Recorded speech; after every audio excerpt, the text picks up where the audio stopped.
Good evening my dear students. तो last class में हम लोग डिस्कशन किए थे इंथैल्पी ऑफ कंबशन।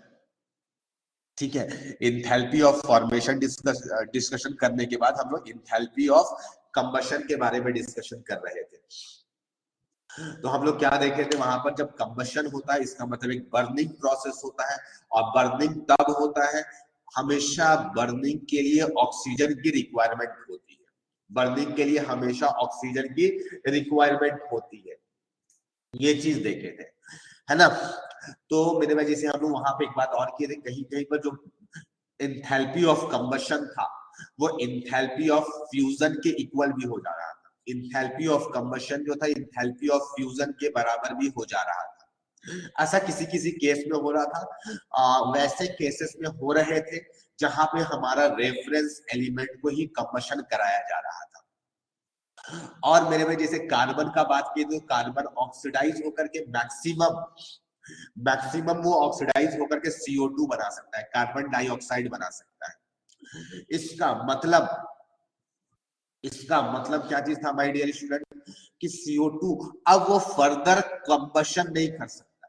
तो अगर कोई पूछेगा कि enthalpy of combustion for CO2 gas कितना होगा, तो जवाब आएगा कि उसका 0 होगा, यानी वो अब कंबशन नहीं कर सकता है। अगर हम पूछेंगे कि O2 और कंबशन कर सकता है क्या, तो सवाल है कि नहीं, अब वो और कंबशन नहीं हो सकता।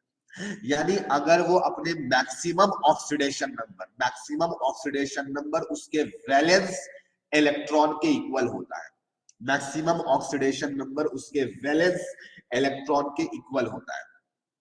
अगर उस पॉइंट को रीच कर लेगा तो फिर उसका फर्दर कंबशन पॉसिबल नहीं है। तो इस बात को हम लोग डिस्कशन किए थे, कि अपने मैक्सिमम ऑक्सीडेशन नंबर पे कभी भी प्रेजेंट होगा तो फिर उसका कंबशन पॉसिबल नहीं है। हाँ, थर्मोकेमिस्ट्री के बारे में हम एक बात और भी बताए थे कि यहाँ पर से जेईई में क्वेश्चन बहुत ज्यादा आते हैं। जेईई में क्वेश्चन ज्यादा आते हैं, जेईई मेंस एडवांस में तो दोनों टॉपिक से आते हैं, वरना जेईई मेंस का अगर बात करें तो इस पॉइंट से ज्यादा क्वेश्चंस आते हैं माय डियर। ठीक है, तो आई होप ये सारी बातें आपको क्लियर थी, सब कुछ समझ में भी आ गया था, अच्छा भी लग रहा था। हम बोले थे कि नेक्स्ट क्लास में आपको applications of enthalpy of combustion पढ़ाएंगे। तो application of enthalpy of combustion, applications of enthalpy of combustion. ठीक है, तो सवाल है कि इसका कैसे, क्या एप्लीकेशन होगा।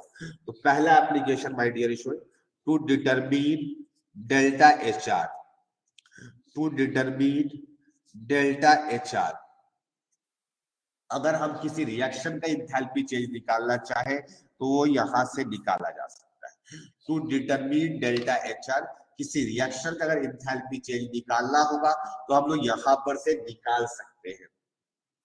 तो चलो देखते हैं मेरे भाई कैसे निकालेंगे किसी रिएक्शन का। तो फॉर एग्जाम्पल, एक एग्जाम्पल ले रहे तुम्हारे सामने में कि अगर तुम्हारे सामने में CH4 गैस है और साथ में C2H4 गैस है, तुम्हें लग रहा है इस टाइप का एग्जाम्पल तो किए हैं, और मेरे पास C3H8 गैस है, ये गैस है। और इस रिएक्शन का अगर हम डेल्टा HR के बारे में बात करें, हमको इस रिएक्शन का डेल्टा HR निकालना, तो बहुत सारे ये क्वेश्चन हम लोग same to same example enthalpy of formation में भी किए थे, फिर यहाँ पे क्या फर्क है। तो माय डियर स्टूडेंट, यहाँ पे फर्क ये है कि वहां पर enthalpy of formation of CH4 given था, वहां पर enthalpy of formation of C2H4 given था, वहां पर enthalpy of formation of C3H8 given था। यहाँ पे क्या गिवन होगा, CH4 का कंबशन गिवन होगा। C2H4 का कंबशन गिवन होगा, ये बनाने की बात करें तो ऊपर एरो होता था, CH4 बनाने की बात होती थी, C2H4 बनाने की बात होती थी, C3H8 बनाने की बात होती थी। इस बार जलाने की बात हो रही, इस बार कंबशन की बात हो रही। यानी अब CH4 को तुमको जलाना है मेरे भाई। तो मेरे भाई जब भी जलाने की बात होती है मेरे भाई, आप सबको पता है कि जब इसको जलाएंगे तो यहाँ पे से CO2 और 2H2O निकलेगा। इसको अगर जलाएंगे मेरे भाई तो CO2 + 2H2O निकलेगा। अगर इसको हम जलाएंगे मेरे भाई इसको अगर जलाएंगे माय डियर स्टूडेंट तो यहाँ पर हमें CO2 2 मोल्स मिलेगा और 2H2O ही मिलेगा। मेरे भाई अगर इसको जलाएंगे तो मेरे भाई इसको जलाने पर यही मिलेगा, ये दोनों का मिलेगा, मिक्सचर मिलेगा। इसको जलाएंगे तो टोटल 3 मोल्स ऑफ CO2 मिलेगा और 4H2O मिलेगा। तो बोले यस बिल्कुल सर सही बोल रहे हैं आप, बिल्कुल सच के सिवा कुछ नहीं बोल रहे हो। मेरे भाई यहाँ पे इंथैल्पी ऑफ कंबशन कुछ कुछ डेटा आपको गिवन है। Enthalpy of combustion of CH4 given है। जैसे पिछले केस में हम लोग को इंथैल्पी ऑफ फॉर्मेशन गिवन होता था, तो ये गिवन है let's say H1 delta H1। Enthalpy of combustion यहाँ पर C2H4 का गिवन है delta H2। Enthalpy of combustion of C3H8 given है, C3H8 गिवन है my dear student delta H3। ठीक है, तीनों का इंथैल्पी ऑफ कंबशन आपको दोनों है H1, H2 और H3। यानी इसको जब कंबशन किए होंगे तो यहाँ पे जो इंथैल्पी का चेंज हुआ हुआ डेल्टा H1 का, यहाँ पे जो चेंज हुआ हुआ डेल्टा H2 का, यहाँ पे जो चेंज हुआ हुआ डेल्टा H3 का। अब हमें कुछ नहीं करना है मेरे भाई, ये पता है और इसका हेस लॉ लगा देंगे। अच्छा लास्ट क्लास में एक चीज और बताए थे कि जब अगर हमको इसका इंथैल्पी ऑफ फॉर्मेशन पता होगा, इसका इंथैल्पी ऑफ फॉर्मेशन पता होगा, इसका इंथैल्पी ऑफ फॉर्मेशन पता होगा, तो प्रोडक्ट का इंथैल्पी ऑफ फॉर्मेशन सारे का minus enthalpy of formation of CH4 plus C2H4, यानी रिएक्टेंट का माइनस करना होता है प्रोडक्ट में से, प्रोडक्ट में से रिएक्टेंट का माइनस कर लेते थे तो इंथैल्पी ऑफ फॉर्मेशन वाला से रिलेट करके डेल्टा HR निकाल लेते थे। फाइनली अल्टीमेट रिजल्ट ये था, यानी कि प्रोडक्ट का माइनस रिएक्टेंट का था। चलो यहाँ पर देखते हैं कैसा रिलेशन आएगा, यहाँ पे देखते हैं कैसा रिलेशन आएगा मेरे। तो सिर्फ एरो वाला मेथड, तो मेरे भाई ये वाला का एरो किधर मारेंगे, प्रोडक्ट की साइड में ऐसा। ये फाइनली हमें क्या बना के देगा, प्रोडक्ट बना के देगा। ये भी क्या देगा मेरे भाई, प्रोडक्ट बना के देगा। ये क्या बना रहा है मेरे भाई, इधर ये बना रहा है, इधर ये बना रहा है, इसका डायरेक्शन ऐसे। ठीक है मेरे भाई, डेल्टा HR का डायरेक्शन ऐसे, डेल्टा HR का डायरेक्शन ऐसे। मेरे भाई ये वाला और ये वाला एरो तुम्हें दिखाई दे रहा है कि सर ये दोनों एक साइड में है और ये दोनों एक साइड में, यानी क्लॉकवाइज एंटी क्लॉकवाइज। तुम्हारा जवाब आएगा सर यहाँ पे delta HR plus delta H3 ये क्लॉकवाइज है और delta H1 plus delta H2 anti clockwise है। तो अगर बेटा डेल्टा HR निकालना होगा तो delta H1 plus delta H2 minus delta H3 करेंगे। तो यहां पर से तुमको ने दिखाई दे रहा होगा, एक सिस्टम दिखाई दे रहा होगा, सर इसमें तो पहले आप रिएक्टेंट्स का कंबशन वाला लिख रहे हो और माइनस प्रोडक्ट का कंबशन कर, यही इंपॉर्टेंट बात है, वरना बहुतों को इसी में कंफ्यूजन रह जाता है मेरे में। उन लोगों को आदत होता है कि डेल्टा HR निकालना है तो enthalpy of formation of product minus enthalpy of formation of reactant लिखने की आदत होती है। यहाँ पे पलट गया, इंथैल्पी ऑफ कंबशन पहले रिएक्टेंट का लिखा गया है फिर प्रोडक्ट का लिखा गया, इसलिए अगर रटोगे तो दिक्कत आ जाएगी। ये एरो का मेथड बहुत इजी और सिंपल है, ये कभी भी तुम्हें कंफ्यूजन में नहीं डालेगा। कभी भी भूल गए तो एग्जाम में ये एरो मेथड से डिराइव कर सकते हो। तो माय डियर स्टूडेंट, इस रिएक्शन का डेल्टा HR, कोई भी रिएक्शन का कंबशन का गिवन हो तो मेरे भाई तुमको कुछ नहीं करना है, इंथैल्पी ऑफ कंबशन तुम्हें लिखना है।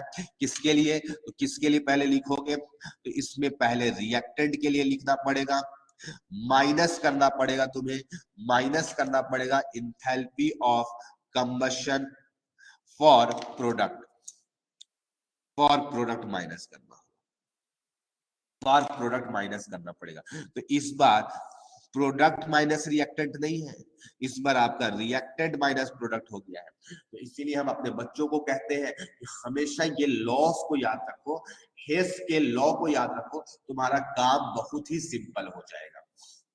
आई होप ये चीजें समझ में आया होगा। हाँ आप डायरेक्टली अब लर्न कर सकते हैं इसको कि पहले रिएक्टेंट माइनस प्रोडक्ट लिख सकते थे, वरना ये तो आपको डेरिवेशन पता ही कैसे आया है, हेस लॉ का यूज करके आया है मेरे भाई। ठीक है, तो आई होप ये चीज तुम्हें लगा होगा, आसान लगा होगा। अच्छा मेरे भाई ये चैप्टर बहुत सिंपल है, थर्मोकेमिस्ट्री पहले ही बता देते, चैप्टर बहुत सिंपल है, डायरेक्ट डायरेक्ट क्वेश्चन होता है, आप डायरेक्ट इस फॉर्मूला को जानते हो सवाल बन जाएगा। बुक्स में आपको क्वेश्चन इसी टाइप के मिलेंगे, NCERT में भी मिलेंगे माय डियर स्टूडेंट्स। लेकिन एक बात को ध्यान में रखना, एक बात को ध्यान में रखना कि जो चैप्टर आसान होता है उसको हम डिफिकल्ट बनाते हैं जानबूझ करके। मेरा ये आदत है, मेरा ये सेल्फ ऐसा मोटिवेशन है कि जो चैप्टर आसान हो उसको डिफिकल्ट बना के पढ़ाते हैं, और जो चैप्टर डिफिकल्ट रहता है उसको आसान बना करके पढ़ाते हैं। तुम कहोगे तो बड़ा गेम है सर, आप तो गेम कर देते हैं। नहीं, ताकि तुमको आसान वाला चैप्टर हो तुम कैजुअली ना ले लो, इतना भी डिफिकल्ट नहीं करेंगे, वहां पे हम तुम्हें सवाल डिफिकल्ट करा देते हैं थोड़ा सा, ठीक है, जो चैप्टर इजी रहता है, ताकि तुम उसको कैजुअली ना लो। ठीक है, वैसे ऐसा नहीं कि नहीं बनेगा सवाल, कोई बनेगा मेरे में, लेकिन थोड़ा टाइम लगेगा, और वैसा ही सवाल लेंगे जो थोड़ा सा हल्का डिफिकल्ट हो, मतलब थोड़ा सा हल्का सा बुद्धि लगाना पड़ेगा, एक लाइन का, एक स्टेप का। आपको enthalpy of formation for CH4 निकालना है। तो वो क्या क्या गिवन है मेरे भाई? गिवन दैट, गिवन है आपको, गिवन है enthalpy of combustion of CH4 gas आपको गिवन है। Enthalpy of combustion of CH4 gas given है। कंबशन में हमेशा एनर्जी रिलीज होती है, तो -1000 किलो जूल पर मोल गिवन है। और आपको गिवन है मेरे भाई enthalpy of formation of H2O liquid का आपको गिवन है मेरे भाई -325 किलो जूल पर मोल। ये सब एग्जैक्ट डाटा से थोड़ा सा चेंज किया हुआ है ताकि आपका कैलकुलेशन इजी हो जाए। और आपको enthalpy of formation of CO2 gas given है, ये -300 किलो जूल पर मोल। ये इतना डेटा आपको गिवन है, तो आपको सवाल में करना क्या, enthalpy of formation of CH4 निकालना है। Enthalpy of formation of CH4 निकालना है, तो आप जल्दी से निकालेना डियर स्टूडेंट्स, ठीक है, फटाफट निकालेंगे।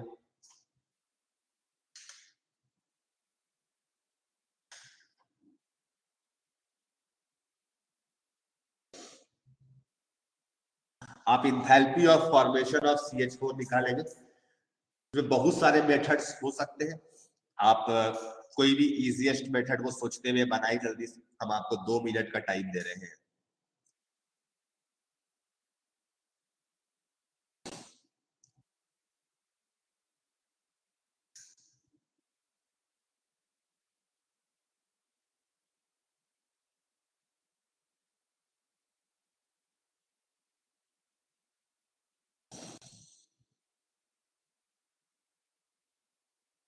जिसका आंसर आ जाएगा वो चैट पे हमें बताएगा।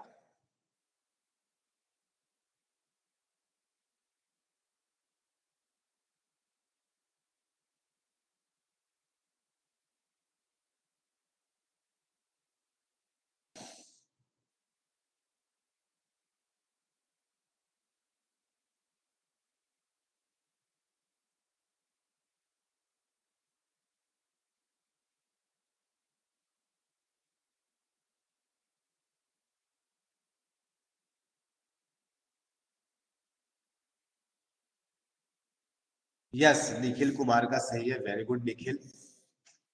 ठीक है, तो इसका क्वेश्चन बनाने का बहुत सारा वे हो सकता है माय डियर स्टूडेंट, आप कोई सी भी वे को फॉलो करें और उससे सवाल को बना सकते हैं।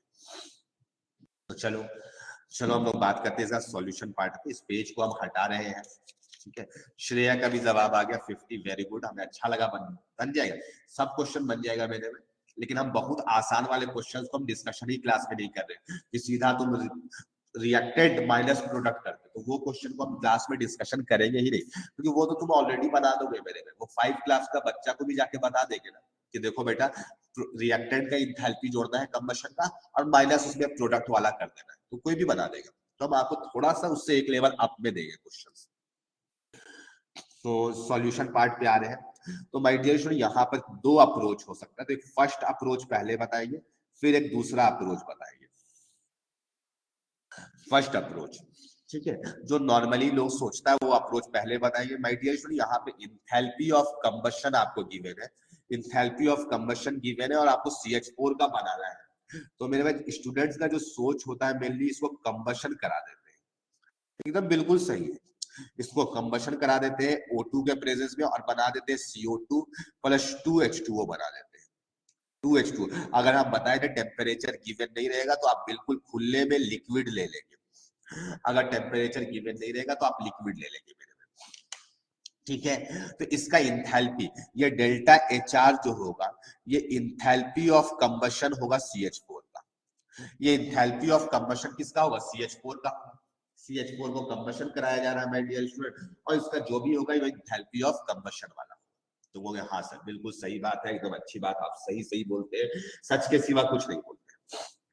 एक बात तो समझ में आ गया मेरे भाई, डेल्टा एच आर लिखना है, और मेरे भाई इसका आपको इंथैल्पी ऑफ फॉर्मेशन नोन है, इसका इंथैल्पी ऑफ फॉर्मेशन नोन है, इसका इंथैल्पी ऑफ फॉर्मेशन 0 होता है। इसके नीचे लिख रहे हैं इसका इंथैल्पी ऑफ फॉर्मेशन 0 होता है, इसका इंथैल्पी ऑफ फॉर्मेशन नोन है, इसका इंथैल्पी ऑफ फॉर्मेशन नोन है, इसका निकालना है, और रिएक्शन का डेल्टा एच आर भी नोन है। तो बहुत सिंपल हो गया, delta H R equal to enthalpy of formation of product. जब फॉर्मेशन वाला से बात करेंगे मेरे भाई तो पहले प्रोडक्ट लिखना होता है, फिर enthalpy of formation of reactant लिखना होता है। तो लिखेंगे ये delta H R delta H combustion के इक्वल होगा, तो ये -1000 किलो जूल पर मोल हो जाएगा। प्रोडक्ट का इंथैल्पी ऑफ कितना है मेरे भाई? तो CO2 1 मोल है, तो CO2 1 मोल तो -300 हो जाएगा, और H2O 2 मोल्स है तो 2 इंटू 325 किलो जूल पर मोल हो जाएगा।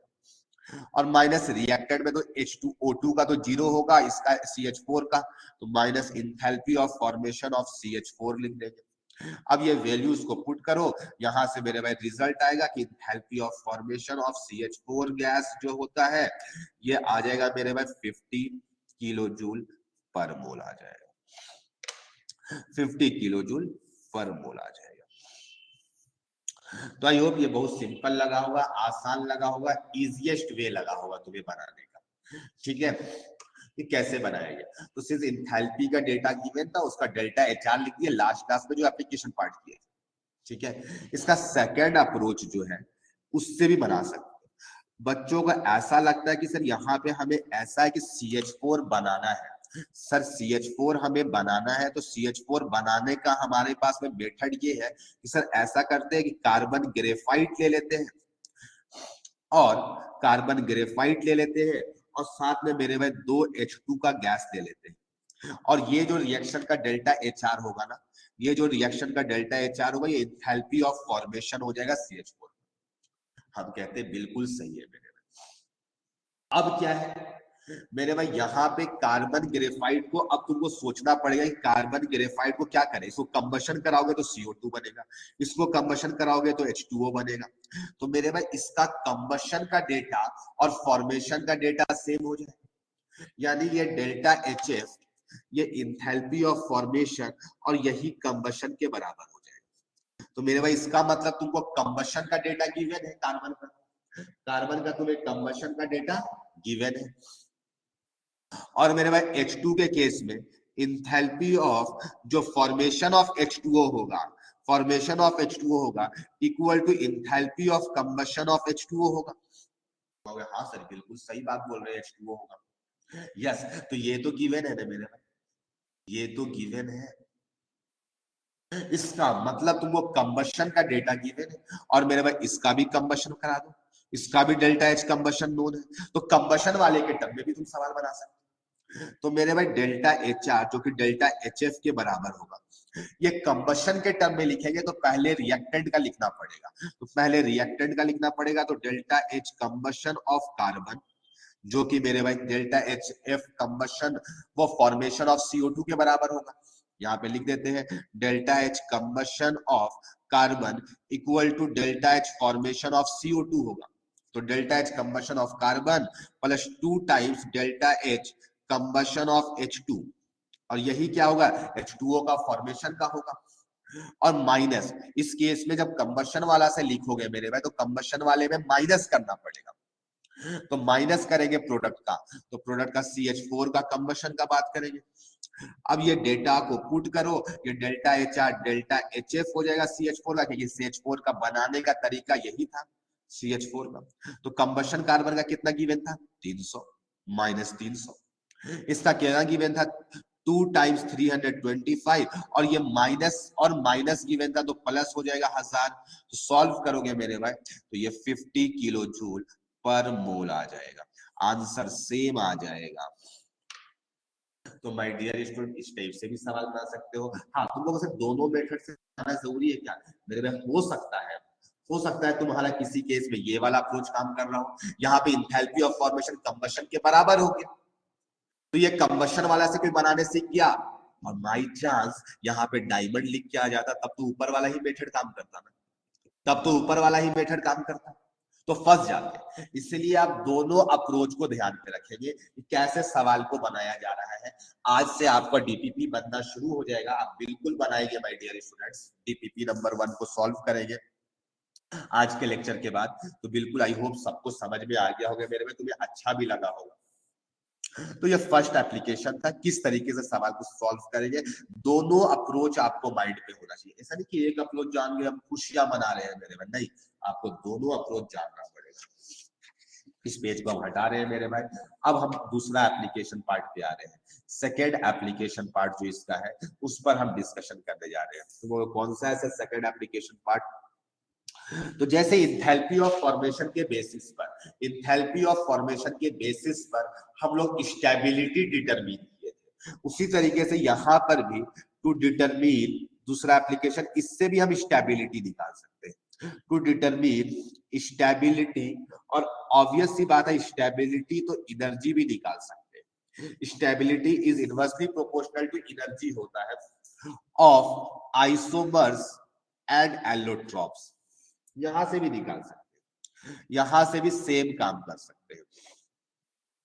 जैसे वहां पे निकालने के लिए सीखे थे, वैसे यहां पर भी निकालने के लिए सीख सकते हैं माय डियर। आपको सारी चीजों को जान करके अच्छा लगेगा, खुशियां मिलेगी। चलो देखते हैं कैसे निकालेंगे। मेरे में एक लाइन हमें सिर्फ चैट पे जवाब देना कि ग्रेफाइट ज्यादा स्टेबल होता है या डायमंड।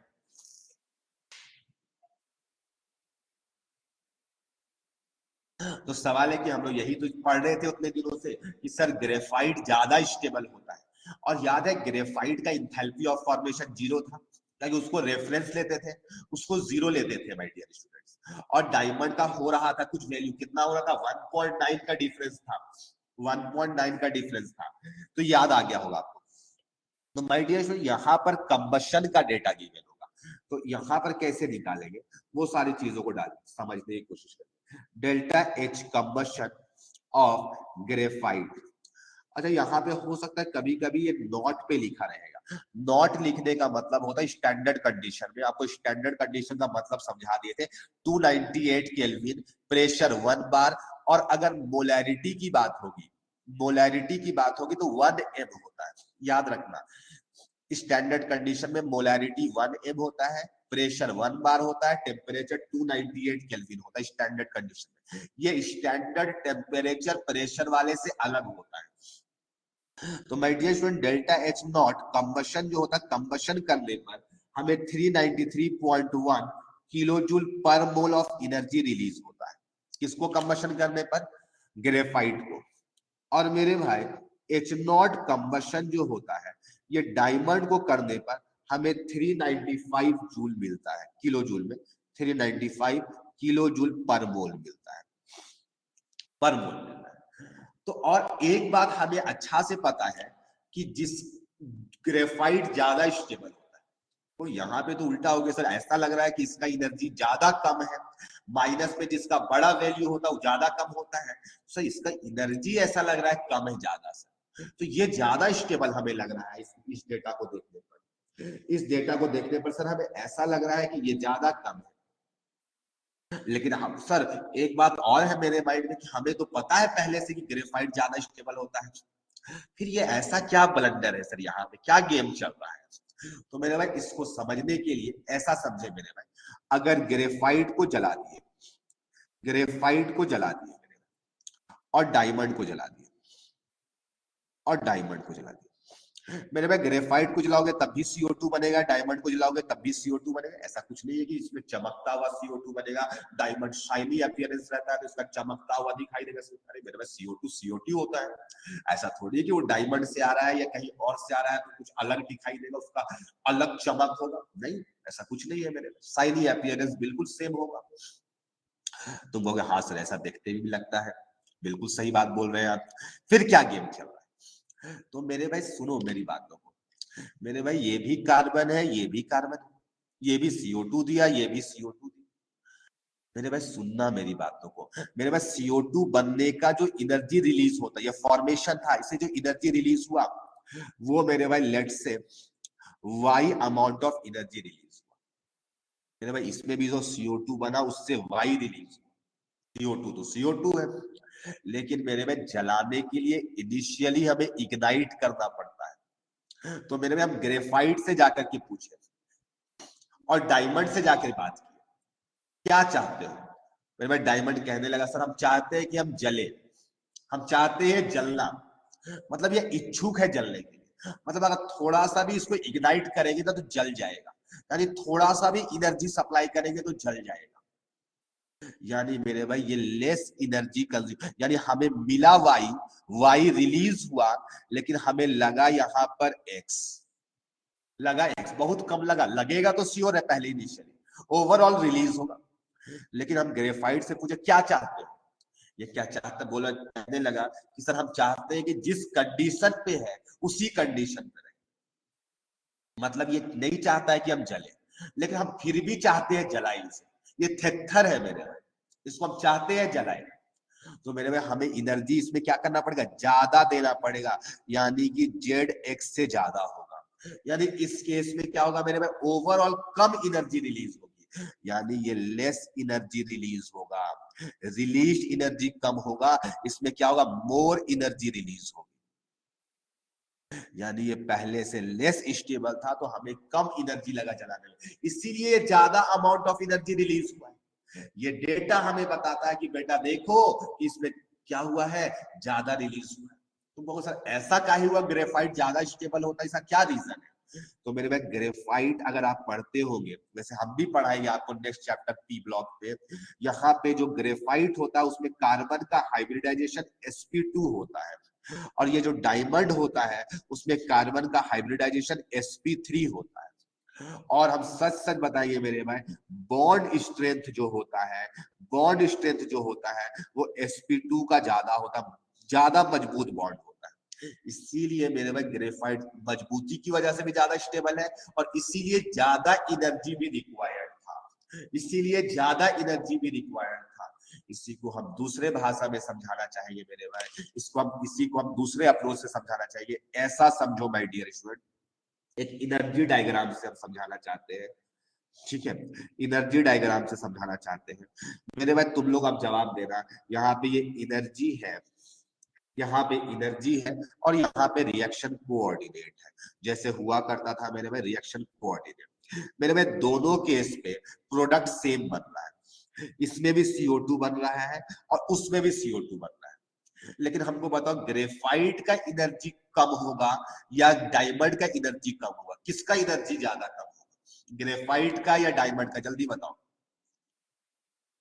एनर्जी कम किसका हुआ, ग्रेफाइट का या डायमंड का? अभी ये सब डेटा मत देखो, बस हम इतना ही पूछे, यस ग्रेफाइट का एनर्जी कम होगा, इसका मतलब ग्रेफाइट नीचे होगा और डायमंड ऊपर होगा, डायमंड ऊपर होगा, ग्रेफाइट नीचे होगा। और मेरे भाई ये कुछ ऐसे पाथ को फॉलो करेगा और फाइनली यहाँ पे रीच करेगा, और मेरे भाई ये भी कुछ पाथ को फॉलो करेगा और यहाँ पे ये तो सेम पॉइंट पे रीच करेगा। ये तो CO2 है, ये ग्रेफाइट का होगा और ये डायमंड का होगा ऊपर वाला। मेरे भाई ये CO2 का एनर्जी है, मेरे भाई ये जो एनर्जी डिफरेंस है रिएक्टेंट और प्रोडक्ट के बीच का, ये एनर्जी रिलीज होता है। तो तुम्हें दिखाई देगा कि ज्यादा किसका है मेरे भाई, ज्यादा किस में रिलीज हुआ, तुमको खुद दिखाई देगा। इसका मतलब सर इसमें ज्यादा रिलीज हो रहा, 395 कौन होगा, ये वाला होगा 395। इसका मतलब ये ज्यादा दिखलाना पड़ेगा, इसको थोड़ा छोटा दिखलाना पड़ेगा। इसका मतलब ये जो ग्राफ बनाया गया है वो बिल्कुल वैलिडेटेड है। इसका मतलब यहां से दिख गया कि ग्रेफाइट एनर्जी डायग्राम में नीचे है, तभी ये डेटा सेटिस्फाई हो सकता है डेल्टा एच का। इसका मतलब स्टेबिलिटी जो आया मेरे भाई, स्टेबिलिटी जो आया, डायमंड सही बनाए थे डायग्राम में, और यहां पर से यही बात सामने आया कि ग्रेफाइट ज्यादा स्टेबल है डायमंड से। यही बात हमें सच्चाई सामने आता हुआ दिखाई दे रहा है, यही सच्चाई आता हुआ दिखाई दे रहा है। तो अगर तुमको H0 कंबशन से कंपैरिजन करना होगा, तो जिसका ज्यादा निगेटिव में होगा जिसका ज्यादा निगेटिव में होगा मेरे भाई वो लेस स्टेबल में होगा। तो अगर मेरे भाई इसमें अगर इसे देखना चाहते हो तो ऐसे लिखेंगे मेरे भाई, substance having more negative value of delta H combustion. अगर कंबशन से कंपैरिजन करना चाहते हो तो जिसका ज्यादा निगेटिव में होगा वो लेस स्टेबल होगा, वुड बी लेस स्टेबल। और इसको हम लोग एनर्जी डायग्राम से कुछ इस तरीके से समझे, और जो बिल्कुल हमारा जो एनर्जी रिलीज एनर्जी था उस बात को समझा भी दिया मैंने, और समझा भी दिया, ये वैलिडेट हो गया। मतलब हम लोग का सोच बिल्कुल सही था, और हम लोग दो तरीका से समझे, एक इस तरीके से समझे और दूसरा इस तरीके से समझ करके काम किए। तो आई होप वैसे पहले से हमें नोन था मेरे, पहले से ही नोन था, लेकिन हम लोग इस चीज को फील किए अच्छे तरीके से, चीजों को समझे मेरे भाई। ये सारी बातें आपको ऑर्गेनिक में जाकर के और क्लैरिटी बढ़ेगी। ठीक है, चलो तो इस पेज को हम हटा रहे हैं और नेक्स्ट पेज में अब थर्ड एप्लीकेशन का बात करेंगे मेरे। एक थर्ड एप्लीकेशन का बात करना चाहते हैं तुम्हारे सामने। तुम लोगों से थर्ड एप्लीकेशन कौन सा है? तो मेरे भाई एक टर्म होता है कैलोरीफिक वैल्यू। इस टाइप का नाम आप सुने होंगे, कैलोरीफिक वैल्यू। मेरे भाई कैलोरीफिक वैल्यू से ना हम लोग रेटिंग करते हैं फ्यूल्स का, कि ये वाला फ्यूल को जलाएंगे तो ज्यादा एनर्जी रिलीज होगी, ज्यादा हीट जनरेट होगा, इंजन ज्यादा देर तक चलेगा, मतलब ज्यादा एफिशिएंसी होगी। मतलब कैलोरीफिक वैल्यू ऐसा वैल्यू है जो हमें बताता है कौन सा फ्यूल से ज्यादा अमाउंट ऑफ हीट रिलीज होगा, कौन सा फ्यूल से ज्यादा हीट रिलीज होगा। तो इसको हम लोग डिफाइन, जैसे बहुत चीज को हम लोग पर मोल्स में डिफाइन किए, तो इसको पर ग्राम में डिफाइन किया जाता है। तो मेरे भाई लिखने जा रहे हैं इसका एक डेफिनेशन, हीट इवॉल्व्ड व्हेन 1 ग्राम। तो यहाँ पे ग्राम पे डेफिनेशन है, बाकी सारा मोल्स पे डेफिनेशन था, यहाँ पे एक लाइन चेंज हुआ है, ग्राम्स में definition. When 1 gram of substance is burned, और जब भी बर्निंग की बात होती है तो एक्सेस ऑफ ऑक्सीजन होना चाहिए, एक्सेस ऑफ ऑक्सीजन। तो मेरे भाई कुछ नहीं है, ये दरअसल इंथैल्पी ऑफ कंबशन ही तो है, लेकिन वो केवल पर मोल डिफाइंड था, ये पर ग्राम डिफाइंड है, और इसी पर ग्राम को कैलोरीफिक वैल्यू बोल दिया गया। मतलब मेरे भाई अगर 1 मोल बर्न करते थे, 1 मोल अगर बर्न करते थे तो मेरे भाई ये डेल्टा एच कंबशन के इक्वल होता था। तो मेरे भाई 1 मोल में कितना ग्राम होगा कोई भी सब्सटेंस, तो मोल्स इक्वल टू 1 कर देंगे तो मेरे में वो मॉलिक्यूलर मास m ग्राम के बराबर आ जाएगा कि नहीं। 1 मोल का मतलब m ग्राम आ जाएगा कि नहीं। तो m ग्राम बर्न करने पर तुम्हें जो एनर्जी रिलीज होती है वो डेल्टा एच कंबशन के बराबर होगा, m मॉलिक्यूलर मास वाला। तो 1 ग्राम में बेटा कितना होगा बर्न पे, तो तुम कहोगे अच्छा सर यही फॉर्मूला है, हाँ बाई m कर देंगे। लेकिन एक बात ध्यान रखना, कैलोरीफिक वैल्यू को पॉजिटिव में लिखा जाता है, तो डेल्टा एच जो कंबशन होगा हमेशा कंबशन से एनर्जी रिलीज होता है, तो इसको माइनस साइन के साथ में पुट करेंगे, तो यानी कैलोरीफिक वैल्यू का एक डेफिनेशन आ गया, माइनस साइन के साथ में पुट करेंगे जो कंबशन होगा, और इसको m से डिवाइड दे देंगे। m से क्यों डिवाइड देंगे, ये पर ग्राम में डिफाइंड है, पर ग्राम में डिफाइंड है। ठीक है, तो आई होप तुम्हें समझ में आ रहा होगा। ये सब टर्मिनोलॉजीज है मेरे में, कोई रॉकेट साइंस नहीं पढ़ा रहे, बस डेफिनेशन आ रहा है, बस सब चीजों को ध्यान में रखना पड़ेगा और समझते चलना पड़ेगा क्या है सर। तो जो फ्यूल्स की रेटिंग होती है कि कौन सा फ्यूल ज्यादा अच्छा है, उसको हम लोग कैलोरीफिक वैल्यू के टर्म में बताते हैं, उसको हम लोग कैलोरीफिक वैल्यू के टर्म में बता रहे होते हैं। भाई हो ये चीजें समझ में आई होगी मेरे में। अब हम एक बात लिखवाना चाहेंगे मेरे भाई, जो हाइड्रोजन फ्यूल होता है ना H2 गैस, निगेटिव क्यों आया कि डेल्टा एच कंबशन हमेशा निगेटिव होता है, डेल्टा एच कंबशन जो होता है ये हमेशा निगेटिव होता है, और कैलोरीफिक वैल्यू को हम लोग पॉजिटिव में लिखते हैं। ठीक है, तो दैट्स वाई यस, खालिद बोल रहा है कि सर एक्सोथर्मिक होता है इसीलिए ऐसा हो रहा है, पॉजिटिव बनाने के लिए, बिल्कुल सही बात है। ठीक है, तो ये बात समझ में आ गया। अब हम तुमको बता रहे थे कि जितना भी फ्यूल्स हम लोग को नोन है, न्यूक्लियर फ्यूल्स को छोड़ करके जो हमारे नोन पे फ्यूल आते हैं उसमें हाइड्रोजन का सबसे ज्यादा रेटिंग होता है, यानी सबसे ज्यादा एनर्जी जो रिलीज होती है ना वो हाइड्रोजन गैस की बर्निंग की वजह से होती है। तो एक बात लिखो नोट करके, एक बात लिखो नोट करके मेरे भाई,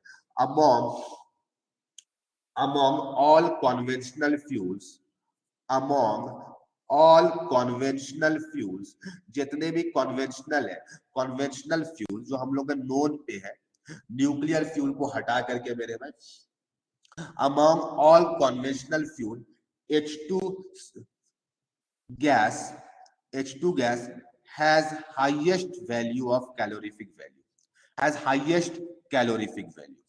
मेरे भाई हाइड्रोजन का सबसे ज्यादा कैलोरीफिक वैल्यू होता है, सबसे ज्यादा। दूसरा नंबर बात करेंगे मेरे भाई, अगर तुम्हें हाइड्रोकार्बन में कंपैरिजन करना होगा, अगर तुम्हें हाइड्रोकार्बन में कंपैरिजन करना होगा माय डियर स्टूडेंट, तब कैसे कंपैरिजन करेंगे? तो उसमें हाइड्रोकार्बन में देखेंगे जिसमें ज्यादा हाइड्रोजन होगा उसमें का ज्यादा होगा। तो अमोंग हाइड्रोकार्बन अगर परसेंटेज ऑफ हाइड्रोजन इंक्रीज करेगा तो कैलोरीफिक वैल्यू भी इंक्रीज करेगा। ऑब्वियस सी बात है, जिसमें हाइड्रोजन गैस जितना ज्यादा होगा उसका कैलोरीफिक वैल्यू उतना ज्यादा होगा। एग्जाम्पल के तौर पे हमें बताना मेरे भाई कि ये इंक्रीजिंग ऑर्डर कि डिक्रीजिंग ऑर्डर किस ऑर्डर पे लिखा गया है, जल्दी से बताओ इसका कैलोरीफिक वैल्यू के ये ऑर्डर क्या है, इंक्रीजिंग है या डिक्रीजिंग है माय डियर?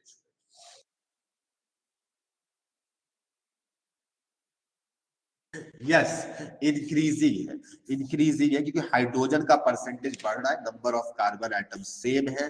तो यहाँ पर जैसे जैसे परसेंटेज ऑफ कार्बन बढ़ेगा वैसे, सॉरी हाइड्रोजन बढ़ेगा वैसे वैसे कैलोरीफिक वैल्यू इंक्रीज करेगा। तो आई होप तुम्हें जान करके अच्छा लगा होगा, खुशियां मिली होगी मेरे मन, ठीक है।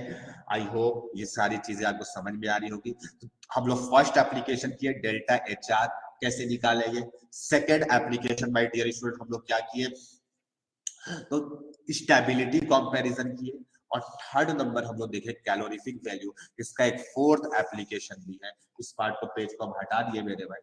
अब हम फोर्थ नंबर एप्लीकेशन और ये इंथैल्पी ऑफ कंबशन का ये लास्ट एप्लीकेशन है माय डियर स्टूडेंट, फिर हम लोग और टाइप का इंथैल्पीज जानेंगे, ठीक है। तो फोर्थ नंबर इसका एप्लीकेशन पार्ट है experimental determination, experimental determination, determination of delta H combustion. मेरे भाई अगर हम लोग को एक्सपेरिमेंटली निकालना है डेल्टा एच कंबशन तो कैसे निकालेंगे? तो माय डियर स्टूडेंट कैसे काम करते हैं ये भी हम बताए थे, ये कंबशन कैसे रिएक्शन को कराया जाता है। तो मेरे भाई एक्सपेरिमेंटली जो डेल्टा एच कंबशन निकाला जाता है उस प्रोसेस को बोला जाता है कैलोरीमेट्री, इस प्रोसेस को बोला जाता है कैलोरीमेट्री, इस प्रोसेस को कहा जाता है कैलोरीमेट्री। और डिवाइस को, जो डिवाइस यूज होता है, डिवाइस जो यूज होता है उसको कैलोरी मीटर कहते हैं। कैलोरी का मतलब होता है एनर्जी, एक तरह का calorie is a unit of energy, तो उस डिवाइस को कैलोरी मीटर कहा जाता है, ठीक है। खैर ये सब बहुत टाइप के कैलोरी मीटर होते हैं मेरे में, अलग अलग टाइप के कैलोरी मीटर होते हैं। कुछ ऐसे कैलोरी मीटर होते हैं जिसमें वॉल्यूम को कांस्टेंट रखते हैं, कुछ ऐसे कैलोरी मीटर होते हैं जिसमें प्रेशर को कांस्टेंट रखते हैं। तो अलग अलग टाइप का कैलोरी मीटर होता है मेरे में, तो ठीक है। हम एक एग्जांपल लेंगे फिर बताएंगे मेरे में कैसे कैसे क्या निकालना होता है, कब कैसे निकालेंगे, वो सारी चीजों को बताएंगे। तो मेरे भाई ये कैलोरीमेट्री में कैसे निकाला जाता है, तो मेरे भाई एक बड़ा सा कंटेनर लिया जाता है, एक बड़ा सा कंटेनर, और जिसमें पानी भर दिया जाता है, और उसके अंदर में एक छोटा सा कंटेनर रखा जाता है, अच्छे तरीके से फिटेड रहेगा। ऑब्वियस ही बात, ये स्टैंड, स्टैंड में कुछ रखा जाएगा, स्टैंड में रखा जाएगा इस कंटेनर, ये पूरा पानी भरा हुआ रहेगा, पूरा ऊपर तक पानी भरा हुआ रहेगा, पूरा पानी भरा हुआ रहेगा। तुम लोगों से ये तो बताए थे आप, बिल्कुल बताए थे मेरे, पानी में कुछ इस तरीके से भरा हुआ है, पूरा पूरा कंटेनर में पानी भरा हुआ है मेरे भाई। इस बार ना उसमें पिछला वाला केस में क्या होता था ना, पानी आता था और पानी बह जाता था, जिससे मेरा टेम्परेचर कांस्टेंट था। लास्ट क्लास वाला अगर फोटो आपको माइंड में होगा तो उसमें इधर से पानी डालते थे कोल्ड वाटर, इधर से हॉट वाटर बाहर निकल जाता। यहाँ पे वैसा नहीं है मेरे, बाहर निकलने वाला कंडीशन नहीं है। बोला हाँ सर यहाँ पे तो बड़ा गेम कर दिया। अब मेरे भाई इसके अंदर में लेट से कोई कंपाउंड डाल दिया CH4, कुछ एक्स मोल डाल दिए, क्वांटिटी ऐड कर दिया CH4, ऐड कर दिया CH4 और O2 है मेरे, और इसमें O2 पास किया जा रहा है। CH4 डाल दिए थे इस कंटेनर के अंदर में और O2 पास किया। ये सब जो मटेरियल रहता है मेरे में कॉपर का रहता है, कॉपर का रहता है, जिससे हीट ट्रांसफर पॉसिबल है, हीट ट्रांसफर पॉसिबल है, हीट ट्रांसफर पॉसिबल है। ये सब मटेरियल जनरली कॉपर का रहता है, जिससे हीट डाइथर्मिक वॉल है, डाइथर्मिक वॉल है। तो मेरे भाई इससे क्या फायदा होगा, ये पूरा पानी भरा हुआ है मेरे भाई, अंदर में पूरा पानी है, H2O लिक्विड है मेरे भाई। जब इसमें बर्निंग होगा, जब इसमें बर्निंग होगा मेरे भाई, ये कैलोरीमीटर है एक तरह का, बर्निंग होगा तो बोलो पानी गर्म होगा मेरे भाई, और पानी गर्म होगा तो हमें टेम्परेचर राइज होगा, धीरे धीरे पानी का टेम्परेचर पहले T1 होगा और बाद में टेम्परेचर T2 होगा। एक थर्मोमीटर लगा दिए, एक थर्मोमीटर लगा दिए, ये थर्मोमीटर है। तुम कहोगे हाँ सर ये पानी गर्म होगा धीरे धीरे, ये पानी धीरे धीरे गर्म होगा। इसमें थर्मोमीटर में स्केल लगा हुआ होगा, ऑब्वियस ही बात है, थर्मोमीटर आप लोग देखे होंगे मेरे में। इस तरीके से थर्मोमीटर में स्केल है, तो temperature in thermometer, temperature in thermometer let say rise कर गया थर्मोमीटर में, rises to T2 from T1, T1 से राइज करके T2 में पहुंच गया, T2 में पहुंच गया। था मेरे पास में थर्मोमीटर था, थर्मोमीटर का टेम्परेचर बढ़ गया, यानी कि डेल्टा T इक्वल टू हम बोल सकते हैं T2 माइनस T1 हो गया। डेल्टा T ऑब्वियस ही बात बढ़ेगा, टेम्परेचर तो बढ़ेगा। तो मेरे भाई अब सवाल ये है ना, सवाल ये है कि मेरे भाई यहाँ पे पानी, पानी में हीट हुआ, और सिर्फ ऐसा थोड़ी कंटेनर गर्म नहीं हुआ होगा, कंटेनर भी गर्म हुआ। यानी अगर हम बोलेंगे कि बताओ टोटल हीट इससे रिलीज क्या क्या हमें दिखाई देगा, तो तुम बोलोगे सर इसका मतलब कंटेनर गर्म हुआ होगा और पानी गर्म होगा। यानी हमें दिखाई दे रहा है कि कंटेनर और पानी, और पानी दोनों गर्म हुआ होगा, दोनों गर्म हो गया होगा, गर्म हुआ होगा। एकदम ऐसा ही लिखना है मेरे में, कभी समझ में आएगा। और दोनों का टेम्परेचर राइज, दोनों का टेम्परेचर राइज सेम होगा, rise in temperature is same, क्योंकि पानी रखा हुआ तो ऑब्वियसली बात है पानी में हीट होगा, तब तक हीट ट्रांसफर होगा जब तक टेम्परेचर दोनों का बराबर ना हो जाए। राइज इन टेम्परेचर क्या होगा, सेम होगा। तो वो हाँ सर यहाँ पे दोनों गर्म होगा और राइज इन टेम्परेचर सेम होगा। तो वो हाँ बिल्कुल सही, सही आप एकदम बिल्कुल सही पढ़ा रहे हो सर, हमें पूरा समझ में आ रहा। हम बोलेंगे बेटा वो टोटल हीट कितना ट्रांसफर हुआ मेरे भाई, तो पानी का जितना मास होगा m, अच्छा m की जगह पे मोल्स ऑफ वाटर रहेगा तो मोल्स में भी लिख सकते हो, तो पहले मोल्स वाला लिख देते हैं, अच्छा मास वाला पहले लिख देते हैं। स्पेसिफिक हीट कैपेसिटी की बनेगा तो ms किसका मेरे भाई, पानी का, ms ऑफ पानी प्लस ms डेल्टा टी, याद है मास में गिवन रहेगा तो कंटेनर का, कंटेनर का, और दोनों का delta T into delta T. अगर मोल्स गिवन रहेगा मेरे भाई तो एनसीवी डेल्टा टी लगा देंगे, अगर मेरे भाई मोल्स गिवन रहेगा तो एनसी लिख रहे हैं। तो वो भाई एनसी क्यों लिख रहे हैं सर, तो मेरे भाई एनसी इसीलिए लिख रहे हैं कि अगर कांस्टेंट प्रेशर होगा तो सीपी होगा, और अगर कांस्टेंट वॉल्यूम होगा तो सीपी होगा। तो मेरे भाई NC container into delta T, अगर मोल्स में गिवन रहेगा तो, और मास में गिवन रहेगा तो मास वाला लगा देंगे, मास वाला लगा देंगे। मेरे भाई आई होप समझ में आ गया होगा, आपको अच्छे से समझ में आ गया होगा। ये दो बातें आपको समझ में आ गई तो मेरे भाई तो आधा तो काम ऐसा ही हो गया, आधा काम तो ऐसा ही हो गया। ये दोनों में से कोई एक लगेगा, अगर मास गिवन रहेगा तो एस, यस एस या सी गिवन रहेगा, एस या सी गिवन रहेगा। ठीक है, तो आई होप ये लाइन समझ में आ गया होगा। तो मेरे भाई अब है कि अगर, अगर आपको क्वेश्चन में लिखा हुआ बॉम्ब कैलोरीमीटर, अगर आपको क्वेश्चन में बॉम्ब कैलोरीमीटर लिखा हुआ है तो बॉम्ब कैलोरीमीटर का मतलब होता है मेरे में वॉल्यूम कांस्टेंट, वॉल्यूम कांस्टेंट हो जाता है। बॉम्ब कैलोरीमीटर का मतलब हो जाता है वॉल्यूम कांस्टेंट, और मेरे में वॉल्यूम कांस्टेंट हो गया, वॉल्यूम अगर कांस्टेंट हो गया मेरे भाई, तो फिर आप लगा लीजिएगा फॉर्मूला एनसीवी, सब जगह सीवी वाला टर्म लग जाएगा। समझ गए, समझ गए मेरे भाई, एनसीवी वाला टर्म लग जाएगा, हो गया हाथ से। और मेरे भाई अगर लिखा रहेगा open cup calorimeter, cup calorimeter लिखा रहेगा, यानी कि ये ओपन रहता है तो ओपन में प्रेशर कांस्टेंट रहता है, तो सीपी वाला काम हो जाएगा सी। तो यहाँ पे मेरे में सी इक्वल टू सीवी यूज हो जाएगा, सी इक्वल टू सीवी वाला यूज हो जाएगा, और इसमें प्रेशर कांस्टेंट हो जाएगा, तो यहाँ पर सी इक्वल टू सीपी वाला यूज हो जाएगा। आपकी क्लास में केमिस्ट्री में मेरे भाई, आपको केमिस्ट्री में जनरली बॉम्ब कैलोरीमीटर मिलेगा, ठीक है। तो इस तरीके से हम लोग निकालेंगे, और इस तरीके से हम नाम है, इस तरीके से नाम है कि पूरा पैक्ड है, तो ऐसा सोचो जब हीट करेंगे तो फटने का चांस रहता है, दैट्स वाई इस टाइप का नाम है बॉम्ब कैलोरीमीटर, और उसका कप कैलोरीमीटर नाम है मेरे भाई। तो आई होप ये चीजें आपको समझ में आ गया होगा, कैसे डेल्टा टी राइज करता है, क्यों राइज करता है, तो ऑन हीटिंग, ऑन कंबशन ये राइज करता है, ठीक है। यानी कि यहाँ पे चाहो तो एक लिख दो ऑन कंबशन, ऑन कंबशन ये सारी चीजें हो गई, ऑन कंबशन, ऑन कंबशन ये कंटेनर और पानी दोनों गर्म हुआ होगा, राइज इन टेम्परेचर सेम होगा। तो सर पर फर्स्ट में कैसे फर्क पड़ेगा कैलोरीमीटर से, तो बाबू उसके लिए उसी तरीके से डेटा गिवन होगा ना, उसी तरीके से वहां पे स्पेसिफिक हीट गिवन होगा, टेंशन क्यों लेने का मेरे, उसके अकॉर्डिंगली आपको गिवन रहेगा, तो आपको बिल्कुल टेंशन नहीं लेना है। और दूसरा चीज हम आपको बता देते हैं मेरे भाई, ये कैलोरीमेट्री हमारे केमिस्ट्री में कहीं कम इंपॉर्टेंस है इसका, कैलोरीमेट्री का। आपको फिजिक्स में एक टॉपिक बड़ा सा है कैलोरीमेट्री नाम से, वहां पे आपको और डिटेल में पढ़ाया जाएगा, तो आप वहां पे और सीखेंगे चीजों को, ठीक है।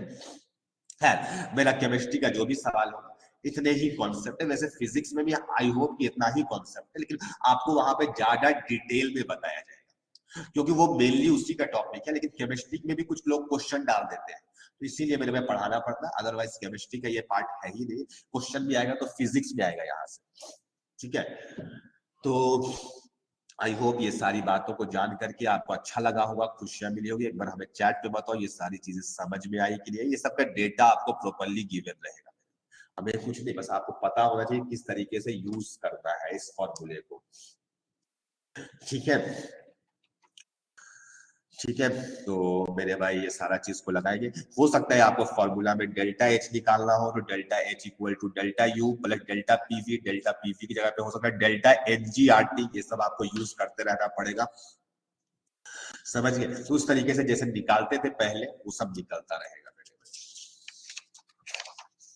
मान लो कि कांस्टेंट प्रेशर वाला आपको गिवन था, तो तुम तो वहां से क्यूपी निकाल लोगे, क्यू निकल जाएगा कांस्टेंट प्रेशर में, तो कांस्टेंट प्रेशर में क्यूपी किसके बराबर हो जाएगा, क्यूपी अगर कांस्टेंट प्रेशर में हीट एडिशन है वो डेल्टा एच के बराबर होगा, तो तुम्हें डेल्टा एच नोन हो जाएगा। और तुम्हें अगर डेल्टा यू निकालना होगा, तो डेल्टा यू इक्वल टू, ऐसे फॉर्मूला लगाते थे, तो यहाँ से डेल्टा एच नोन है, डेल्टा यू निकालना है, और केमिकल रिएक्शन हो रहा है कंबशन, तो डेल्टा एनजीआरटी वाला लग जाएगा, तो तुम्हें यहाँ से डेल्टा एच नोन होगा, डेल्टा एनजी आर और टी नोन होगा मेरे भाई, डेल्टा यू निकाल लेना, समझ गए। तो कैसे यूज करना है फॉर्मूला को, इस तरीके से तुम्हें यूज करना होगा, कंबशन एक केमिकल रिएक्शन है, तो वहां पे मोल्स चेंज होगा।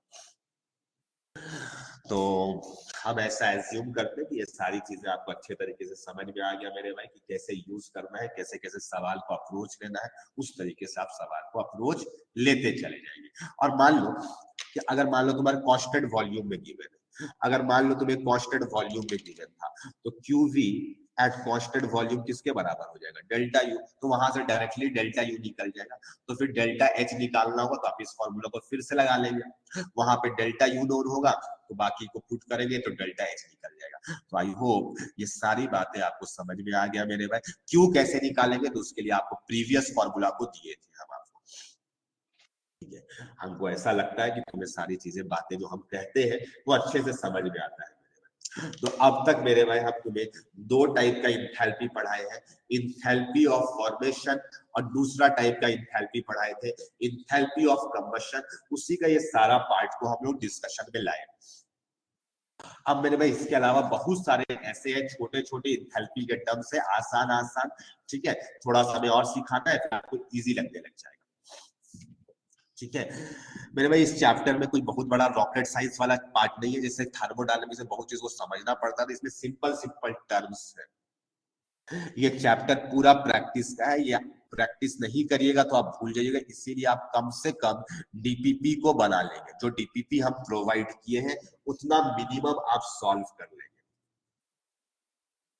थर्ड नंबर मेरे भाई,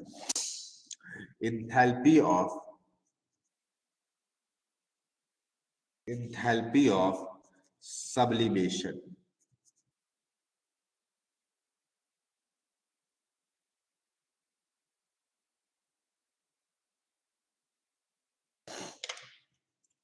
enthalpy of sublimation, ठीक है मेरे भाई। सब्लिमेशन का मतलब तुम लोग क्या समझते हो? तुम लोगों ऐसा वर्ड्स को सुने हुए होंगे, ऐसा तो नहीं है कि कोई नया होगा मेरे भाई। हाँ, डायरेक्टली सॉलिड से गैस बना देना, डायरेक्टली सॉलिड से वेपोराइज करवा देना, यही मतलब है सॉलिड से वेपर यानी गैस बना देना। ये सिंपल सा लाइन है मेरे भाई। तो यानी कि इंथैल्पी चेंज वही हो गया मेरे भाई। तो क्या लिखेंगे definition? The change in enthalpy when 1 mole of a solid is converted into 1 mole of a gas. लो मेरे भाई, इतना आसान डेफिनेशन है, तो लिख लेते हैं।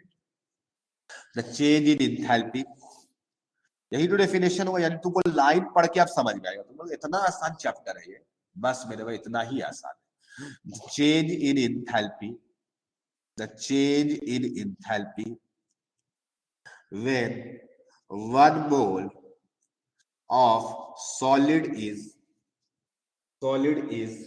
converted into 1 mole gas। एक मोल सॉलिड 1 मोल गैस में कन्वर्ट हो गया, ठीक है। 1 मोल सॉलिड 1 मोल गैस में जो कन्वर्ट हो जाएगा उसी को कहेंगे मेरे, सॉलिड को गैस में कन्वर्ट कर दो, प्रोसेस को कहेंगे इंथैल्पी ऑफ सब्लिमेशन। यानी कि लेट्स से मेरे में कोई x is any solid substance, x solid था, फिर x को गैस ने बना दिया, तो इस दौरान जो इंथैल्पी चेंज होगा वो इंथैल्पी ऑफ सब्लिमेशन कहलाएगा। ये इंथैल्पी को enthalpy of sublimation.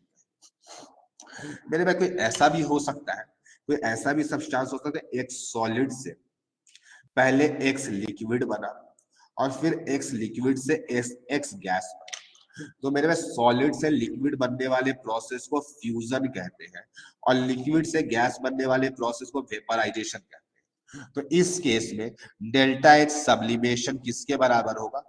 Delta H fusion plus delta H vaporization. तो वो एकदम बिल्कुल आप सच सच और सही सही लिखवा रहे हैं मेरे पास, बस यही इसका डेफिनेशन हो गया, खत्म। इंथैल्पी ऑफ सब्लिमेशन खत्म हो गया। तुम्हें लग रहा हो यही था?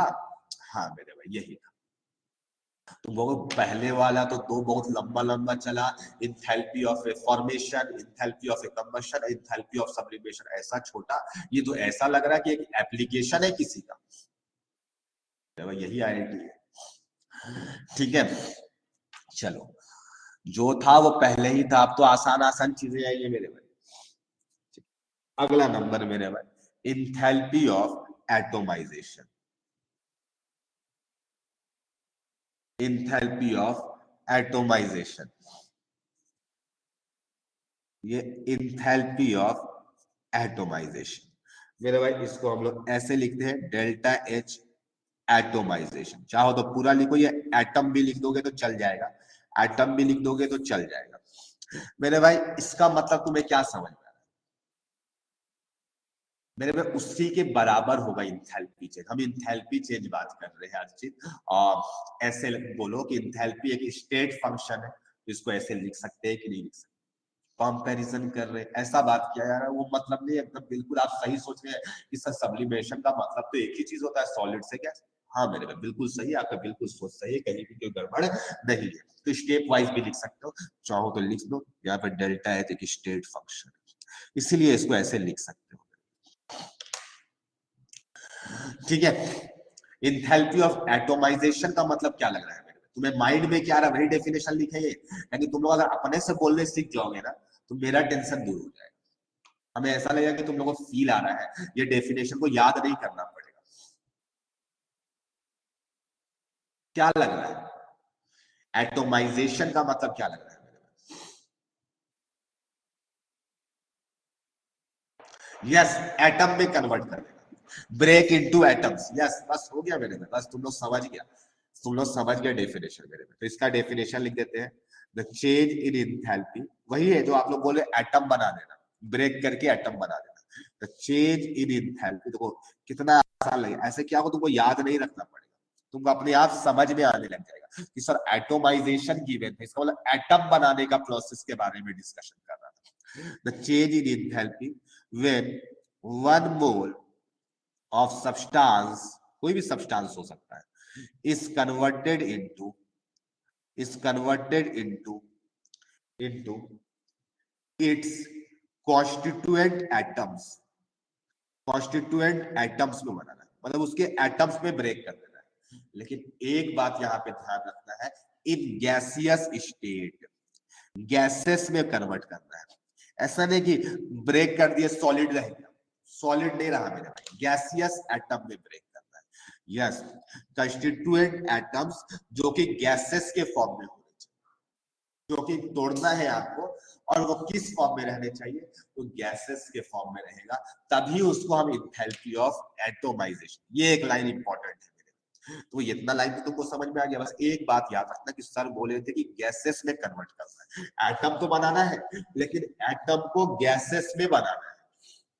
तुम ऐसा एग्जांपल दीजिए, एक दो तो हमारे मुंह पे फेंकिए एग्जांपल, तो हमें क्लियर हो जाएगा मेरे भाई। जैसे एग्जांपल नंबर 1 तुम्हें देंगे, जैसे H2O है मेरे भाई, H2O लिक्विड है, तो H2O लिक्विड को अगर हम यहाँ पे 2 हाइड्रोजन एटम गैसेस में और 1 ऑक्सीजन एटम को गैस में बना दें, तो मेरे भाई ये एक एग्जांपल, ये एक एग्जांपल हुआ मेरे, जिसमें H2O को हम कन्वर्ट किए 2 हाइड्रोजन गैसेस एटम पे और 1 ऑक्सीजन गैसेस एटम में कन्वर्जन किए।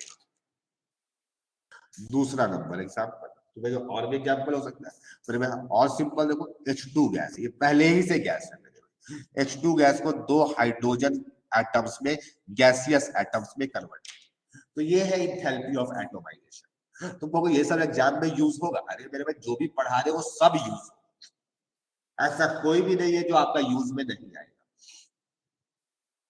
ये 2 एग्जांपल आपके मुंह पे फेंके, तुमको बस 2 ही एग्जांपल, अरे मेरे भाई तुम्हारे मुंह पे और एग्जांपल फेंकेंगे, तो ये 2 आया मेरे भाई। ठीक है, बहुत सिंपल चैप्टर है मेरे भाई, नेक्स्ट क्लास में हम लोग इसको चैप्टर को कंप्लीट कर लेंगे और आप लोग डीपीपी बना लेंगे मेरे भाई। आज आप लोग कोशिश करिएगा कि डीपीपी नंबर 1 पूरा कंप्लीट कर लें। अगर हम तुम्हारे सामने एग्जांपल रखे, बेटा देखो तो C6H6 लिक्विड है, C6H6 लिक्विड है, इसको कैसे एटोमाइज करेंगे, फटाफट तुम लोग एटोमाइज करो तो मेरे, चलो अब तुम लोग करो मेरे, अब देखते हैं कि तुम लोग कर पाते हो कि नहीं। कार्बन ग्रेफाइट है माय डियर स्टूडेंट, इसको भी एटोमाइज करो, इसको भी एटोमाइज करो, फटाफट करो मेरे, आई होप हो गया होगा। तो पहला वाला 6 कार्बन गैसियस एटम में और 6 हाइड्रोजन गैसियस एटम में, कार्बन और हाइड्रोजन हो गया। हाँ सर बिल्कुल सही है, सच है, सच के सिवा कुछ नहीं। मेरे में कार्बन ग्रेफाइट को भी कर लिए होंगे, तो मेरे में कार्बन ग्रेफाइट को, कार्बन केवल, ग्रेफाइट एक सॉलिड होता है। अब देखें मेरे भाई, जो पेंसिल का नीडल होता है वो भी ग्रेफाइट का यूज करके बनाया जाता है, उसको गैसेस में कन्वर्ट करते हैं। तो ये है मेरे भाई इंथैल्पी ऑफ एटोमाइजेशन। हाँ वही एटम था, एटम को एटम में ही बदले, लेकिन सॉलिड से गैस मिलेगी, इसको भी एटोमाइजेशन कहेंगे। अब यहाँ पे मेरी बात को सुनना, यहाँ पे मेरे भाई डेल्टा H एटोमाइजेशन जो है कार्बन ग्रेफाइट का कार्बन ग्रेफाइट का, ये मेरे भाई enthalpy of formation of carbon gas है। तो कहोगे हाँ सर बात तो सही बोल रहे हैं, ग्रेफाइट क्या कि रेफरेंस एलिमेंट है, उससे कार्बन गैस बना दिए, तो मेरे भाई वो क्या बन गया, इंथैल्पी ऑफ कार्बन। यानी कि यहाँ पर ये भी लाइन समझ में आ रही है, यानी कैसे कैसे चीजें रिलेट हो रही है, ये सारी चीजों को आपको सोचना पड़े। यही सब आईआईटी है मेरे भाई, ये सोचना, ये सोच आपको डेवलप करना। ये जिस दिन सोचने लगे तो आपका सारा सवाल इजीली बनेगा, कुछ नहीं है इस पे, बस यही है तरीका कि इसको ऐसे रिप्लेस करेंगे, उसको ऐसे रिप्लेस करेंगे, बस यही है इस चैप्टर के अंदर। 5th नंबर मेरे भाई I2 सॉलिड है, इसको I2 गैस में बना दिए मेरे, क्या ये इंथैल्पी ऑफ एटोमाइजेशन है, यस या नो?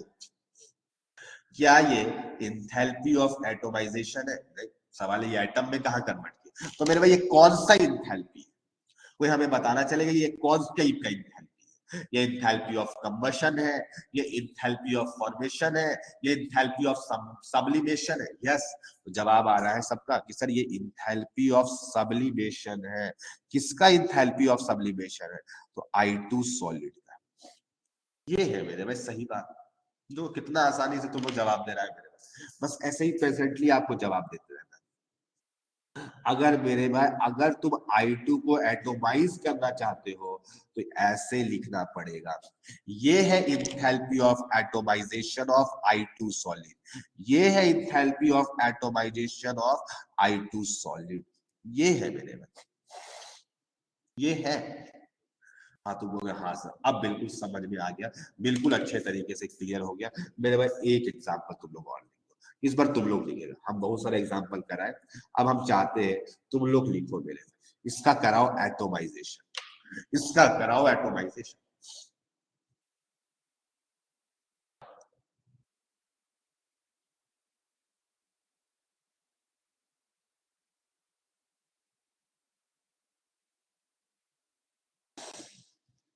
डन हो गया, वेरी गुड। तो मेरे भाई कैसे लिखेंगे, 2 एल्यूमिनियम गैस और 3 ऑक्सीजन एटम गैस पे, ये 30 नहीं है, ये 3 ऑक्सीजन एटम है, तो इसको हम लिखेंगे atomisation of Al2O3 solid, Al2O3 solid लिखेंगे। आई होप ये सबको समझ में आ गया होगा, तुम्हें बहुत आसान लग रहा होगा। तो ये था मेरे भाई इंथैल्पी ऑफ एटोमाइजेशन। हम लोग कौन कौन सा एनर्जी इंथैल्पी पढ़े अभी, तो इंथैल्पी ऑफ सब्लिमेशन पढ़े और दूसरा इंथैल्पी ऑफ एटोमाइजेशन पढ़े, बहुत आसान है मेरे भाई। चलो अगला टाइप का भी इंथैल्पी पढ़ेंगे मेरे भाई, अगला टाइप का इंथैल्पी पढ़ेंगे। देखो तुमको लग रहा हो ये सब डेफिनेशन तो बहुत इजी है, हाँ मेरे भाई इतना सारा डेफिनेशन ही हो जाता है कि बीच में बाद में कंफ्यूजन बढ़ जाता है, तो इसीलिए आपको अभी रिवाइज करना पड़ेगा, सवाल लगा लेना होगा, अदरवाइज बाद में अचानक से पढ़ोगे तो सब याद आ जाएगा, क्योंकि बड़ा रॉकेट साइंस वाला चीज नहीं है, यहाँ पे कोई जरूरत नहीं है SQ3 प्रिंसिपल लगाने का, तो 4 दिन बाद भी पढ़ोगे तब भी ये समझ में आएगा। हाँ ऋषि अग्रवाल ये आयोनाइजेशन हो जाएगा, ये आयोनाइजेशन इंथैल्पी हो जाएगा, ठीक है, तो ये भी पढ़ना है। सवाल है कि आयोनाइजेशन इंथैल्पी भी पढ़ना है, तो बाबू सर ये ऐसा नाम तो ऐसा लग रहा है कि हमें पीरियोडिक टेबल में पढ़े थे, अरे हाँ मेरे भाई पीरियोडिक टेबल में पढ़े थे, लैटिस इंथैल्पी भी आप पीरियोडिक टेबल में पढ़े थे, हाइड्रेशन इंथैल्पी भी आप पीरियोडिक टेबल में पढ़े थे, फिर पढ़ेंगे हम यहाँ वो ऐसा, यस मेरे फिर से पढ़ना है, बार बार पढ़ेंगे। तो मेरे भाई ये अब कितना टाइप का इंथैल्पी होगा, 4 टाइप का हो गया। 5th टाइप का इंथैल्पी हम डिस्कशन करने जा रहे हैं, bond dissociation enthalpy, bond dissociation enthalpy, ठीक है।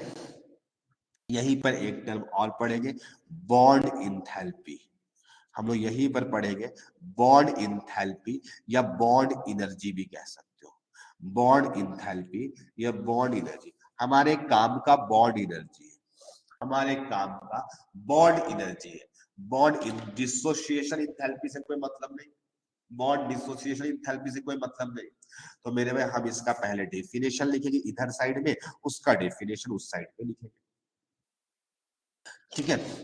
मेरे भाई ये क्या होता है, कि ये अलग अलग टाइप का बॉन्ड को तोड़ने में अलग अलग एनर्जी लेगा। तो मतलब क्या कहना चाहते हो उसे समझ में नहीं आएगा। तो पहले एक लाइन लिखते हैं मेरे भाई, इसका उधर लिखेंगे, इसका इधर लिखेंगे और इसका इधर लिखेंगे, ठीक है। The change in enthalpy, the change in enthalpy, थोड़ा छोटा छोटा करके लिख रहे हैं, आई होप आपको दिख रहा होगा। The change in enthalpy when 1 mole of particular bond,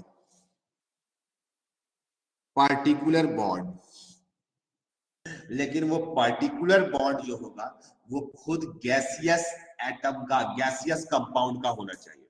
particular bond present in gaseous compound, मेरे भाई ये किसी गैसियस कंपाउंड में ही प्रेजेंट होना चाहिए, यानी बिना गैसियस वाले से मतलब नहीं होगा। On homolytic homolytic bond cleavage, ठीक है। क्लीवेज का मतलब ही होता है bond breaking. Homolytic cleavage to produce products in gaseous form, products in gaseous form. तुमको ये सब मतलब नहीं समझ में आ रहा, मेरे भाई हम समझाए कहाँ है जो तुम्हें समझ आ जाए। द चेंज इन एंथैल्पी, जब एक मोल को एक पार्टिकुलर बॉन्ड को तोड़ेंगे जो गैसियस कंपाउंड का होगा, तो उसको हम लोग कहते हैं मेरे भाई बॉन्ड डिसोसिएशन। अभी सब समझाएंगे मेरे भाई, अभी सब समझाएंगे मेरे भाई। हमारे काम का ये, इसको कभी यूज नहीं करेंगे मेरे भाई, फालतू का लिखे है सिर्फ, आज भर के लिए देख लो बस। हम लोग बॉन्ड एंथैल्पी का देख रहे हैं मेरे भाई।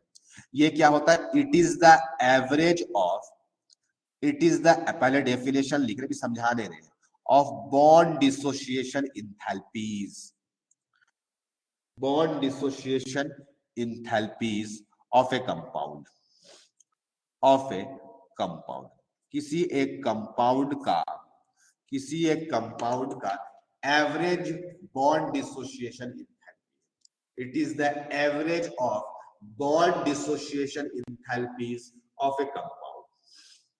कंपाउंड का मतलब कुछ नहीं समझ में, मेरे में बार बार बोल रहे कि अभी तक हम समझा ही नहीं है तो तुम्हें समझ में कैसे आएगा? सवाल तो ये है। तो आई होप ये डेफिनेशन आप लिख लिए हो। अब हम समझाने की बात करते हैं कि कैसे समझना है उसको। मेरे भाई चलो समझते हैं।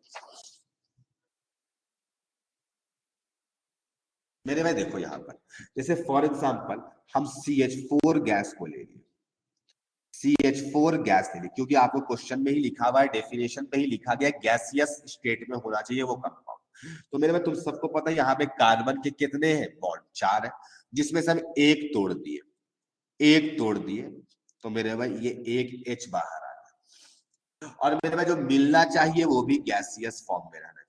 तो इसको बोलेंगे मेरे भाई बॉन्ड, जो तो बॉन्ड तोड़ने में जो एनर्जी लगा होगा, तो इसको पहला बॉन्ड को तोड़े तो बॉन्ड डिसोसिएशन एंथैल्पी 1 बोले, BDE का मतलब बॉन्ड डिसोसिएशन एंथैल्पी 1।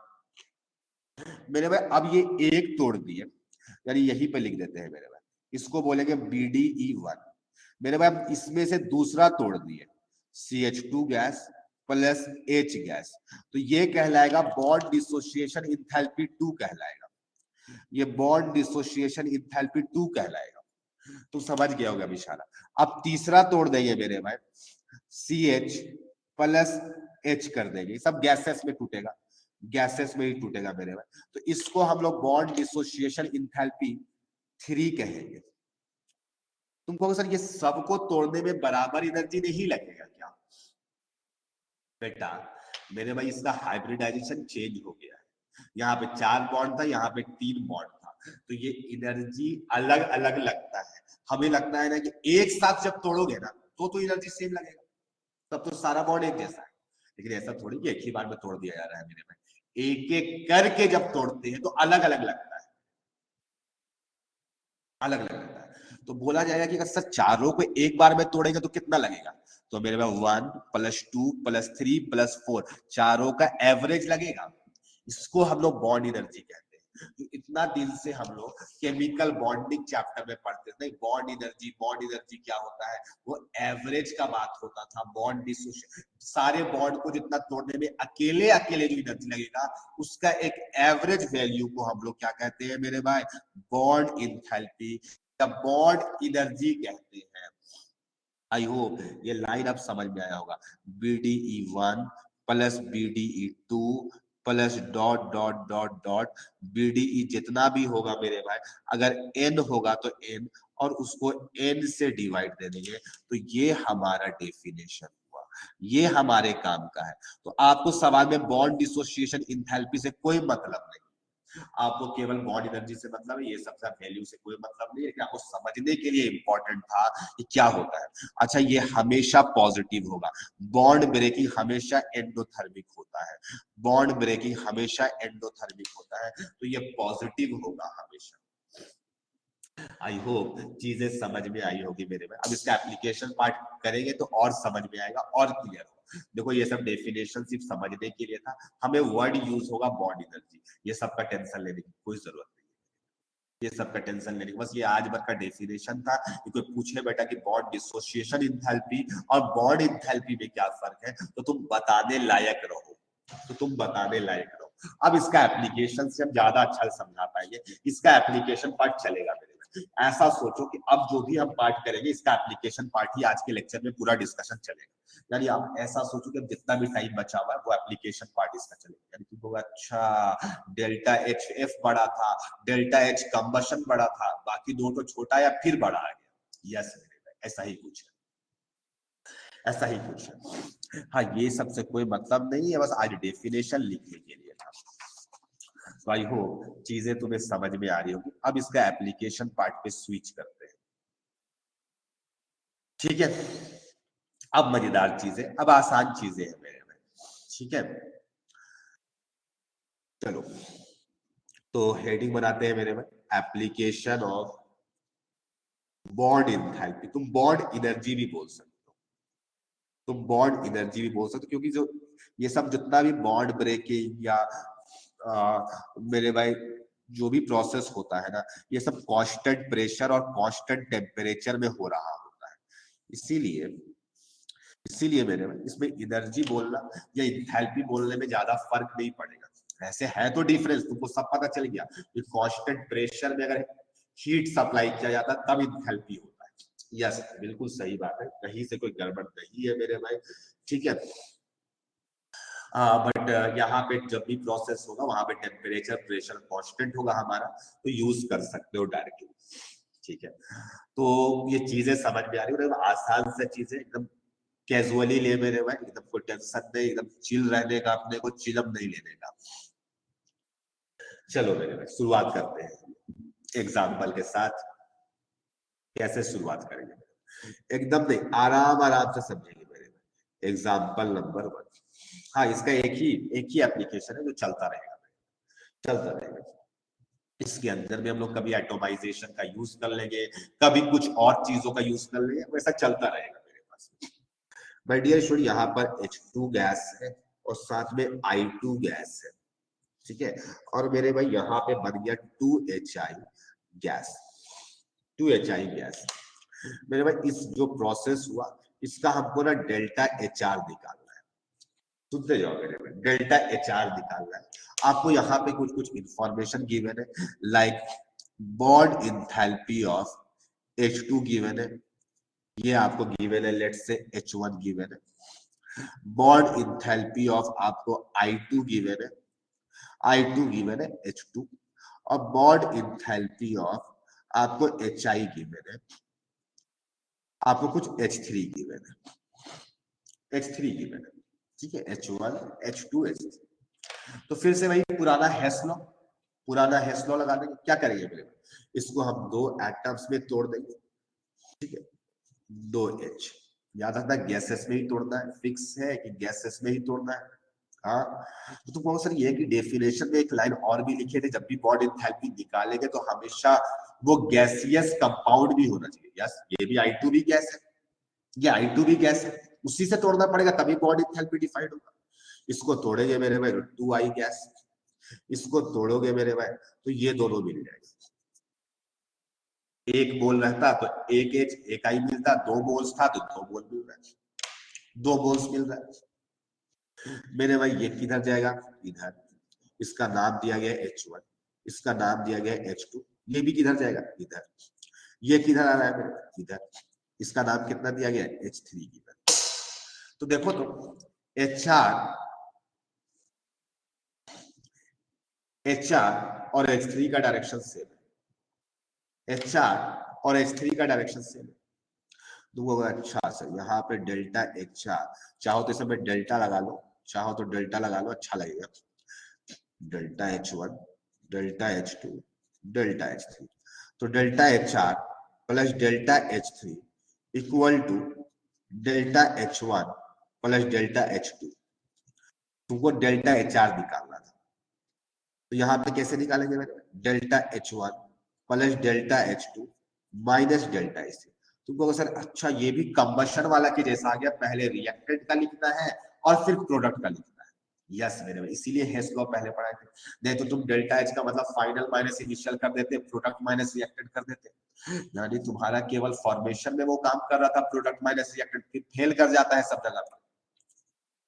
तो इसीलिए सारी चीजों को समझना पड़ेगा मेरे को। तो अगर तुम्हें इंथैल्पी ऑफ कंबशन गिवन रहेगा तो मेरे भाई यहाँ पे sum of enthalpy of reactant minus sum of enthalpy of product करना पड़ेगा। देखो फिर से एक बात और बनाएंगे मेरे भाई, इसको लिखने का एक दूसरा अप्रोच बताएंगे, शॉर्ट अप्रोच। एक शॉर्ट अप्रोच बताएंगे। बॉन्ड इंथैल्पी के टर्म में कभी भी सवाल रहे तो आपको एक शॉर्ट अप्रोच बताएंगे। शॉर्ट अप्रोच बताना चाहते हैं, एक शॉर्ट अप्रोच बताना चाहते हैं। वो शॉर्ट अप्रोच, यस मेरे में जो एनर्जी लग रहा है, जो एनर्जी लग रहा है ना उसको पॉजिटिव में लिखो, एनर्जी गिवन को पॉजिटिव में लिखो, पॉजिटिव में लिखो। एनर्जी रिलीज को ना निगेटिव में लिखो, एनर्जी रिलीज को निगेटिव में। ये बॉन्ड एनर्जी वाले टर्म में ऐसे काम कर सकते हो मेरे में। H2 का बॉन्ड तोड़ा जा रहा है, H2 का बॉन्ड तोड़ा जा रहा है, I2 का बॉन्ड तोड़ा जा रहा है और HI का बॉन्ड बन रहा है, HI का बॉन्ड बन रहा है। तो मेरे में इस रिएक्शन का डेल्टा HR लिखना था ना, तो ऐसे लिखेंगे, इस बॉन्ड को तोड़ा गया तो प्लस डेल्टा H1, तोड़ने में एनर्जी लगता है, और I2 का भी बॉन्ड तोड़ा गया, डेल्टा H2 लगेगा मेरे, और जो मिला है उसको माइनस में लिखो, डेल्टा H3 मिला है। सबको जोड़ करके, और जो मिला है उसको माइनस, सबको प्लस में ही लिखो, जो मिला है उसको माइनस साइन के साथ लिखो। थोड़ा थोड़ा समझ में आया होगा कैसे लिखने का तरीका बता रहे हैं, इससे आसान हो जाएगा। जी ये तो प्रोसेस हमेशा वैलिड है, कहीं कुछ नहीं काम आएगा तो हेस लॉ तो लगेगा ही। लेकिन ये वाला है, ये वाला है मेरे भाई, ठीक है। कंबशन में भी कुछ इस तरीके से था, पहले एनर्जी दिए थे मेरे भाई रिएक्टेंट्स को जलाने के लिए, फिर हमें प्रोडक्ट का एनर्जी मिला था, कुछ इसी तरीके से था। वहां पे भी ऐसा बात कर सकते हैं, अभी सिखा रहे तुम्हें, ठीक है। चलो ये बात थोड़ा थोड़ा समझ में आया होगा, और धीरे धीरे समझ में आएगा, चीजें धीरे धीरे क्लियर होगी मेरे में। जितना ज्यादा भी एग्जाम्पल्स कराएंगे तुम्हें उतना ज्यादा तुम क्लियर होते चले जाओगे, उतना ज्यादा चीजें समझ में आती चली जाएगी, ठीक है। दूसरा एग्जाम्पल बात करते हैं अभी। अरे मेरे भाई अभी 2 ही एग्जाम्पल, थोड़ी तुम्हें एक और एग्जाम्पल लेंगे उसके बाद में। एग्जाम्पल नंबर 2 मेरे भाई H2 gas plus I2 solid given rise to 2HI gas. मेरे भाई इसका डेल्टा HR लिखना है। चलो फटाफट लिखो तो मेरे भाई, फटाफट लिखो तो इसका, पहले लिखो, गलत लिखो या सही लिखो लेकिन लिखो मेरे भाई। तुमको किसका किसका क्या इंथैल्पी है मेरे भाई। आप लोग ना रिएक्टेंट करके लिख देना, reactant minus product, product minus reactant, ऐसा लिख दो बस, या ब्रैकेट में लिख देना bond energy of H2 bond energy of I2, जैसे लिखने का मन कर रहा वैसे लिख दो।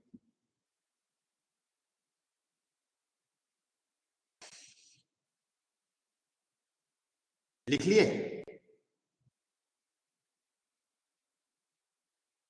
चलो मेरे भाई यहाँ पे डेल्टा एच आर कैसे लिखाएगा, ऊपर वाला से सेम, बस यही गलती कर दिया आप लोग। मेरे भाई बॉन्ड इंथैल्पी तब डिफाइंड है जब प्रेशर सेम होगा, मेरे भाई यही गलती कर दिया आप लोग। Bond enthalpy is defined only when compounds are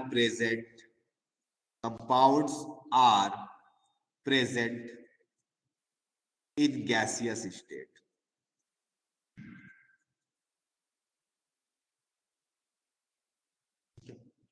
bond enthalpy तभी डिफाइंड हो, यहीं पे गलती कर दी। तो सबसे पहला तुम इसको I2 को ना I2 गैस बनाना पड़ेगा, तो इसमें भी तुम्हें एनर्जी लगेगा। तो इसमें पहले डेल्टा एच सब्लिमेशन लगेगा I2 सॉल्यूट का, उसके बाद मेरे भाई तुम्हारा पिछला वाला यूज होगा बॉन्ड एनर्जी ऑफ रिएक्टेंट में लगेगा और प्रोडक्ट में रिलीज होगा bond energy of product. I hope अब क्लियर हो गया। और मान लो वही वाला एनर्जी अगर ले ले प्रीवियस वाला डेल्टा ही, तो डेल्टा एच सब्लिमेशन प्लस मेरे भाई delta H1 plus delta H2 minus delta H3 होगा। समझे कुछ? तो आई होप थोड़ा थोड़ा समझ में आया। अब जानबूझ के तुम्हें गलती करवाते, ये सब लिखते जाना, ये सब एग्जाम्पल नहीं थ्योरी है। हम एग्जाम्पल की मदद से तुम्हें थ्योरी सिखा रहे हैं, समझ में? जो एनर्जी दिए तो उसको प्लस में, इंथैल्पी ऑफ सब्लिमेशन भी हमेशा पॉजिटिव होगा, इसीलिए इसको भी प्लस में लिखे। क्यों? क्योंकि हमें हीट देंगे तभी सॉलिड से लिक्विड बनता है। ऐसा सुने हो कि सॉलिड से लिक्विड मेरे भाई ठंडा करने से बन जाएगा? नहीं, ऐसा इम्पॉसिबल। थर्ड नंबर मेरे 2H2 gas plus O2 gas given rise to 2H2O liquid. 2H2O liquid, इस रिएक्शन का डेल्टा HR2 को निकालना है, एकदम आराम से निकालना है, एकदम आराम से, कोई जल्दीबाजी नहीं है। तुम इसका हम दे देते हैं बॉन्ड एनर्जी दे देते हैं, तुम चाहते हो अगर बॉन्ड एनर्जी ऑफ H2 तो मेरे भाई इसका दे देते हैं बॉन्ड एनर्जी H2 का मेरे भाई डेल्टा H1 ले लो, बॉन्ड एनर्जी ऑफ O2 ले लो, डेल्टा H2 ले लो। पर मोल है, पर मोल H1 पर मोल है, ठीक है, पर मोल दिए, ठीक है, किलो जूल पर मोल है, ठीक है। Bond energy of H2O,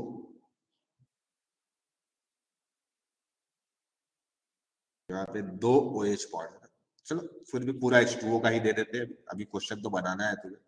H3 पर मोल। चलो मेरे भाई जिसका हो जाए वो हमें चैट पे बताएगा क्या आएगा, वो वैल्यू भी बताएगा चैट।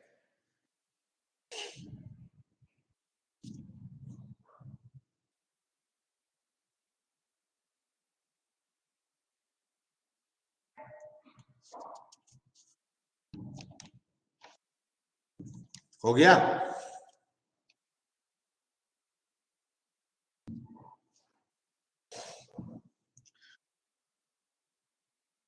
बन गया?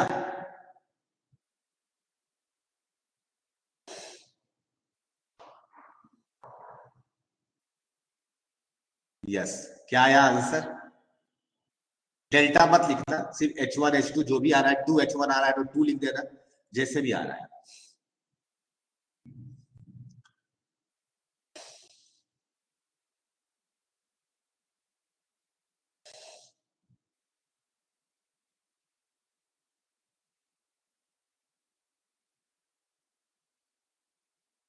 HR equal plus equal to दे करके लिखो ना, अच्छा लगेगा।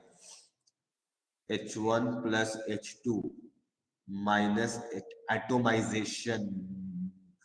एटोमाइजेशन तो H2O को तो तुम एटम्स में कन्वर्ट कर देगा ना, ना ना थोड़ा गलती कर दिया है।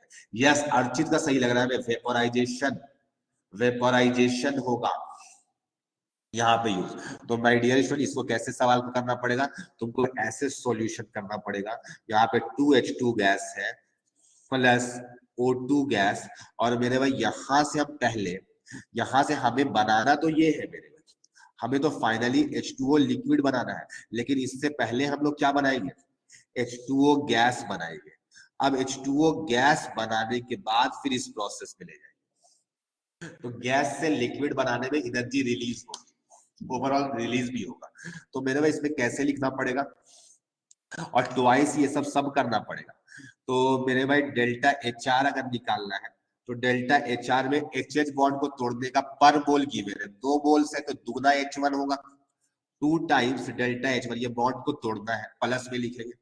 O2 बॉन्ड को तोड़ना है, 1 मोल O2 है तो डेल्टा H2 लगेगा, डेल्टा H2 लगेगा तोड़ने वाला एनर्जी, ये 2 टाइम्स होगा, क्यों, 2 मोल से H2 है, तब जाकर के ये H2O गैस बन के मिलेगा। और इसका मेरे भाई H2O गैस का बॉन्ड एंथैल्पी गिवन है, वो भी 1 मोल का गिवन है, तो -2 टाइम्स डेल्टा H3 लिखना पड़ेगा, ये मिलेगा, ये तो मिलेगा मेरे। इतना के बाद यहां से तुम्हें और मिलेगा, वो कौन सा मिलेगा, 2 मोल्स H2O को अगर H2O लिक्विड बनाओगे, तो गैस से लिक्विड बनाने वाला ठंडा करना है, उससे हीट को बाहर निकालना है, तो रिलीज होगा 2 टाइम्स डेल्टा H वेपोराइजेशन। इसका उल्टा करते, लिक्विड से गैस बनाते तो वेपोराइजेशन के बराबर लगता, अभी उतना रिलीज हुआ, कितना, 2 मोल्स का, 2 moles delta H vaporisation. I hope तुम्हें समझ में अब आ गया होगा। हम जानबूझ करके ऐसा ऐसा एग्जांपल्स पुट किए तुम्हारे सामने, अगर हम तुमको सेम एग्जांपल्स दे देते तो तुरंत बना देता, तो फिर कोई मतलब थोड़ी होता। तुम्हें हमें सिखाना था, ऐसे ऐसे प्रश्न देके नया होना चाहिए। तो आई होप सीख पाए होंगे, तुम्हें सीख करके अच्छा लगा हो, समझ में अगर आ गया मेरे में, तो तुम्हारे सामने अब कुछ प्रश्न फेंकेंगे तुम्हारे मुंह पे, अगर समझ आ गया तो चैट पे यस लिखे। चलो, तो हमें दिखाई दे रहा है कि बच्चों को समझ में आ गया है। तो अब हम तुम्हारे सामने कुछ प्रश्न रखेंगे मेरे भाई, वो प्रश्नों को खुशी खुशी बनाना है और फिर खुशी खुशी घर जाना है मेरे। पीछे वाले कह रहे जाना नहीं है, अपने यहाँ चले जाएंगे हम, घर में ही। मेरे भाई कार्बन सॉलिड है, ध्यान रखना कार्बन सॉलिड है, कैसे कैसे डेटा में गिवन होगा, ये क्वेश्चन दे करके हम 2 मिनट के का टाइम देंगे आपको, हम 2 मिनट के बाद सवाल को का आपको जवाब मिलेगा, ठीक है। आप 2 मिनट पेशेंटली बनाइए इसे। डेल्टा एच, यहाँ पे एटोमाइजेशन ऑफ कार्बन ग्रेफाइट लिखा हुआ है, कार्बन ग्रेफाइट मतलब सॉलिड, ग्रेफाइट ये दरअसल solid is graphite, carbon solid लिए है, ग्रेफाइट है, ये ग्रेफाइट है मेरे, ग्रेफाइट लिख लेना, ठीक है। 700 किलो जूल पर मोल है इसका।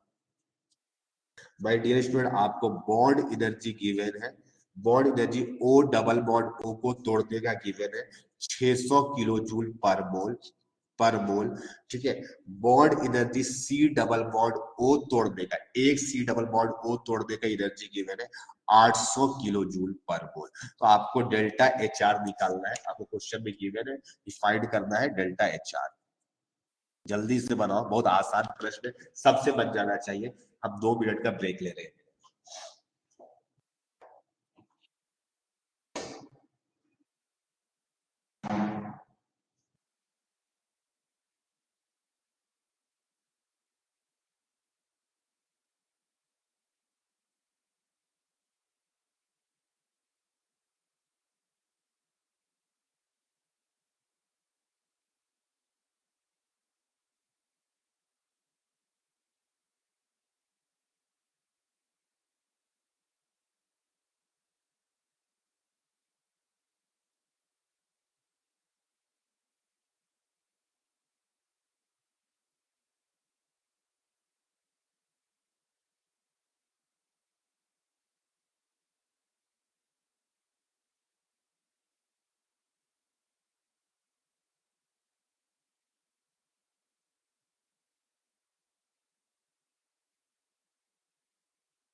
बन गया। -300 is correct answer. Very good. -300 is correct answer. -300 जो है वो करेक्ट आंसर है। Very good. जो लोग बना लिया बहुत अच्छा लगा हमें देख करके कि आप लोग बना लिए। ठीक है, तो माय डियर स्टूडेंट कैसे बनाएंगे? तो पहले तो तुम्हें एटोमाइज करना पड़ेगा। एटोमाइज करने में एनर्जी लगता है मेरे भाई। तो डेल्टा एच आर जो लगता है उसको पॉजिटिव में लिखना है। कितना मोल है? 1 मोल ही है, तो +700 लिखेंगे। एटोमाइज हो गया मेरे भाई। इसको तो एटोमाइज के अलावा कुछ करना नहीं है हमें, है ना? कुछ नहीं, इसको थोड़ी ना बॉन्ड एनर्जी बनाना है मेरे भाई। O2 OO बॉन्ड होता है O2 के बीच में।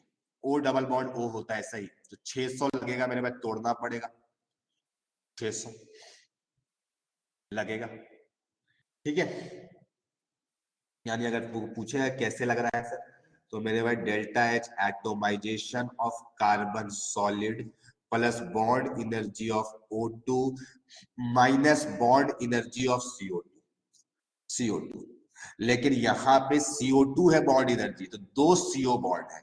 ये जो होगा मेरे भाई equal to 2 times bond energy of C double bond हो, क्योंकि CO2 में 2 ऐसा बॉन्ड होता है, ठीक है। तो O2 लिखिए -2 times of C double bond हो 800 मेरे भाई। इसको सॉल्व करोगे तो इसका आंसर आ जाएगा मेरे भाई -300 किलो जूल पर मोल। तो आई होप सबको समझ में आ गया होगा, अच्छा लगा होगा जान करके मेरे को।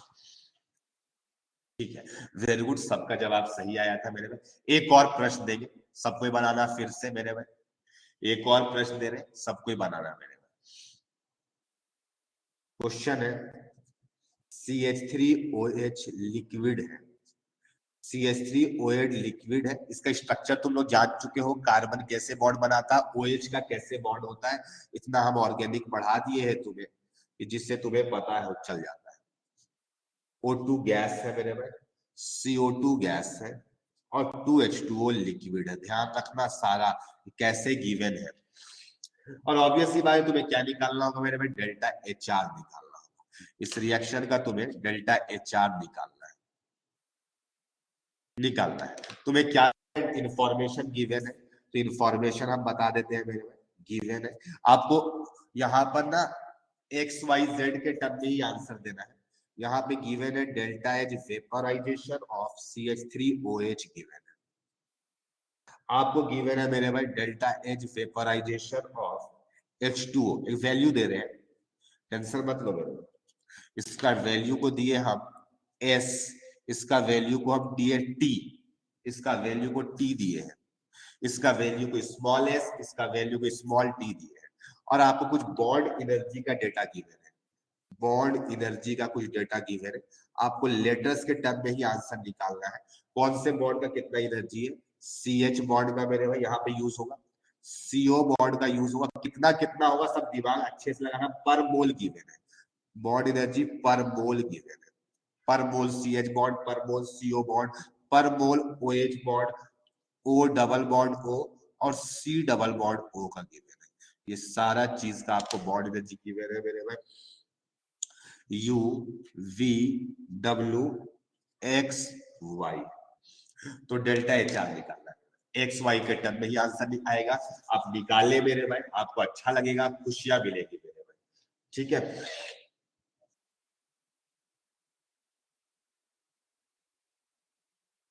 आराम से 2 मिनट का टाइम ले और निकाले। ज्यादा कुछ नहीं बचा हुआ है, थोड़ा सा 2-3 प्रश्न और कराएंगे और खुशियां मनवाएंगे। नेक्स्ट क्लास जब भी होगा आप लोग का थर्मोडायनामिक्स कंप्लीट हो जाएगा मेरे।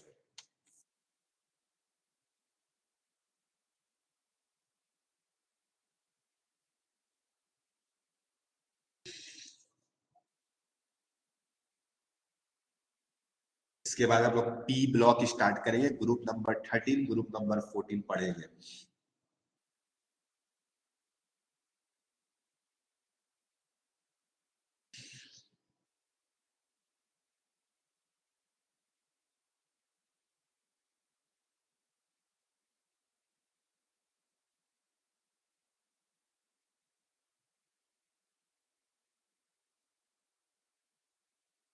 हाँ, बहुतों को लग रहा होगा कि नेक्स्ट ऑर्गेनिक क्लास कब होगा, तो हम बता देते हैं सैटरडे को होगा। ठीक है, इधर थोड़ा मेरा शेड्यूल थोड़ा बिजी चल रहा है, सैटरडे को लेंगे नेक्स्ट ऑर्गेनिक क्लास। बन जाएगा तो हमें चैट पे यस लिख दीजिएगा। बन गया है, वेरी गुड, बन गया। तो डेल्टा एच आर मेरे भाई, तो सबसे पहले CH3OH को हमको वेपोराइज करना पड़ेगा, एस।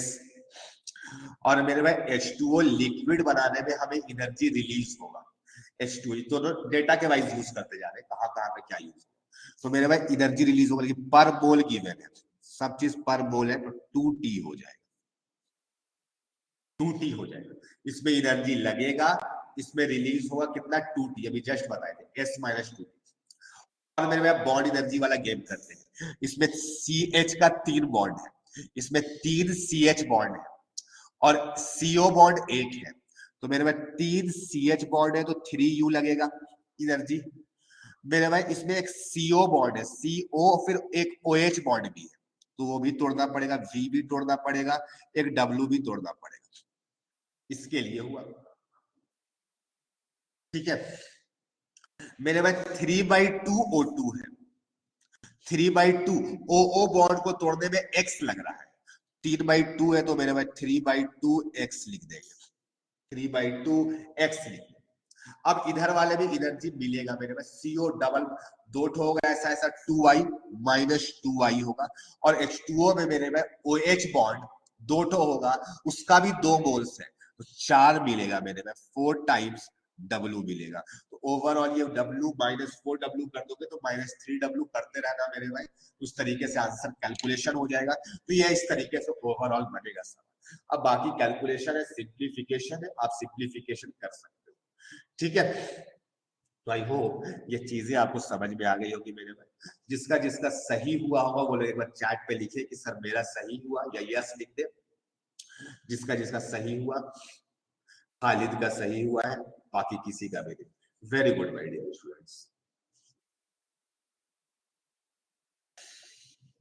चलो नेक्स्ट एक दो प्रश्न और कराएंगे, एक प्रश्न इस टाइप का करा चुके ऑलरेडी हम, इस टाइप का एक प्रश्न करा चुके हैं मेरे भाई, एक और उसी का एडिशनल पार्ट हम देंगे उसी क्वेश्चन में, जो थोड़ी देर पहले हम लोग कंबशन वाले में किए थे, उसी क्वेश्चन का आगे प्रोसीड करेंगे थोड़ा सा। ठीक है मेरे भाई, आपको इस बार डेल्टा एच कंबशन, जैसे पिछला बार में CH4 गैस का कंबशन दिया हुआ था, वो डेटा भी याद होगा, -1000 किलो जूल पर मोल था, किलो जूल पर मोल था, यही डेटा था पहले वाले में भी क्वेश्चन में मेरे भाई। वहां पे enthalpy of formation of H2O दिए थे लिक्विड का, -325 किलो जूल पर मोल दिए थे, वही डेटा आज भी है। Enthalpy of formation of CO2 gas दिए थे आपको, वहां पर भी, यहाँ पर भी वही है, 300 किलो जूल पर मोल दिए थे, एकदम सेम टू सेम डेटा आज ही करवाए ये सवाल। तो वो हाँ सर, ये सब सब दिए मेरे भाई। इसमें कुछ एडिशनल चीजें और दे रहे हैं, डेल्टा एच यानी एटोमाइजेशन ऑफ ग्रेफाइट देख रहे हैं, ग्रेफाइट का, कार्बन ग्रेफाइट का आपको दे रहे हैं मेरे भाई 700 किलो जूल पर मोल, ये भी प्रीवियस अभी डेटा यूज हुआ था मेरे में। यहाँ पे आपको दे रहे हैं बॉन्ड एनर्जी ऑफ H2 दे रहे हैं 400 किलो जूल पर मोल। तो आपको फाइंड करना है bond energy of CH bond, bond energy of CH bond पता लगाना है, जल्दी से दिमाग लगाओ, बन जाएगा मेरे भाई, जल्दी से दिमाग लगाओ, बन जाएगा मेरे भाई। कोशिश करना जो जो हम लोग सेकेंड मेथड यूज किए थे उससे बनाने का, देखो बनाने का तो किसी से भी बना सकते हो, लेकिन यहाँ पे आई होप दोनों मेथड यूज होगा, फर्स्ट अप्रोच सेकेंड अप्रोच दोनों का यूज करके आई होप आंसर आना चाहिए यहाँ पर। तो एक बार अच्छे से बनाओ, आपको अच्छा लगेगा। इक्वेशन का है, कौन सा इक्वेशन? कंबशन गिवन है तो CH4 का कंबशन करा दो।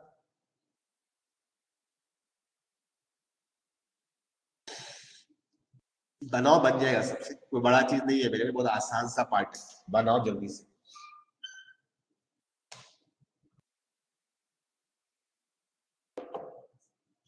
आ जाएगा वो चैट पे हमें बताएगा।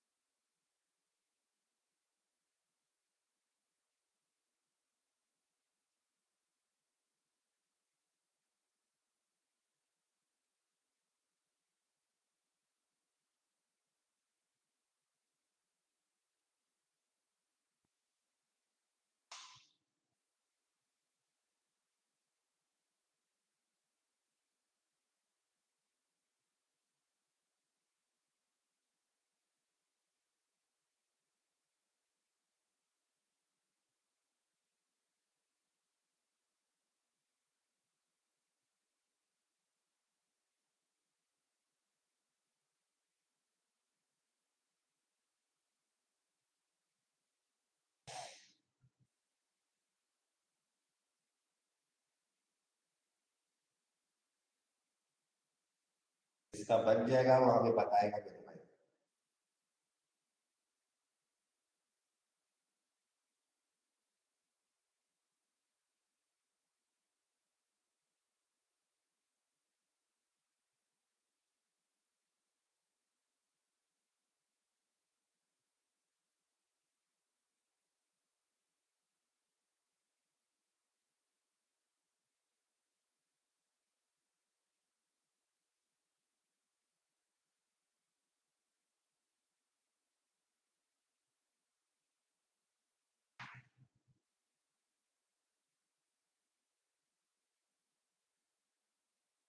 दोनों जो अप्रोच बताए थे वो दोनों का यूज करना पड़ेगा यहाँ, एक का यूज करके नहीं निकल पाएगा, क्योंकि वैसा डेटा ही है कि जिसमें आप दोनों का यूज करेंगे तभी जवाब आएगा।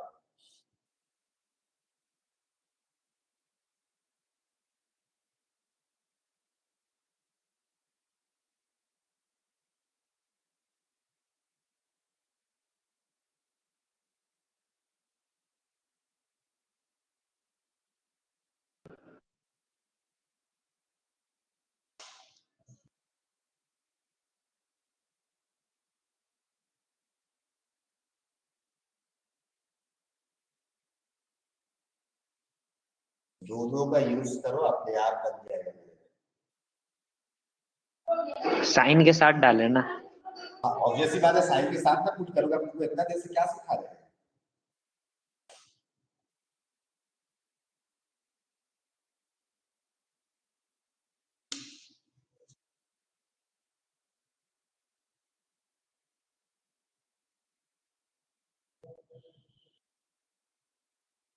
आई होप अब तक बन जाना चाहिए था।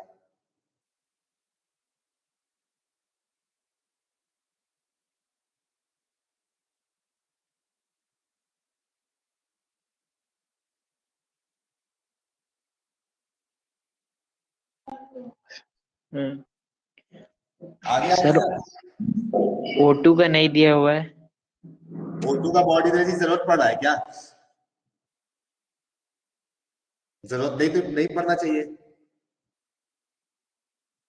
हम क्या बोले तुम्हें कि दोनों अप्रोच लगाओगे तभी आंसर आएगा। एक मेथड से तुम्हें डेल्टा HF निकालना पड़ेगा, फिर उसका यूज करके दूसरा वे से निकालेंगे बॉडी एनर्जी। चलो देखो सॉल्यूशन।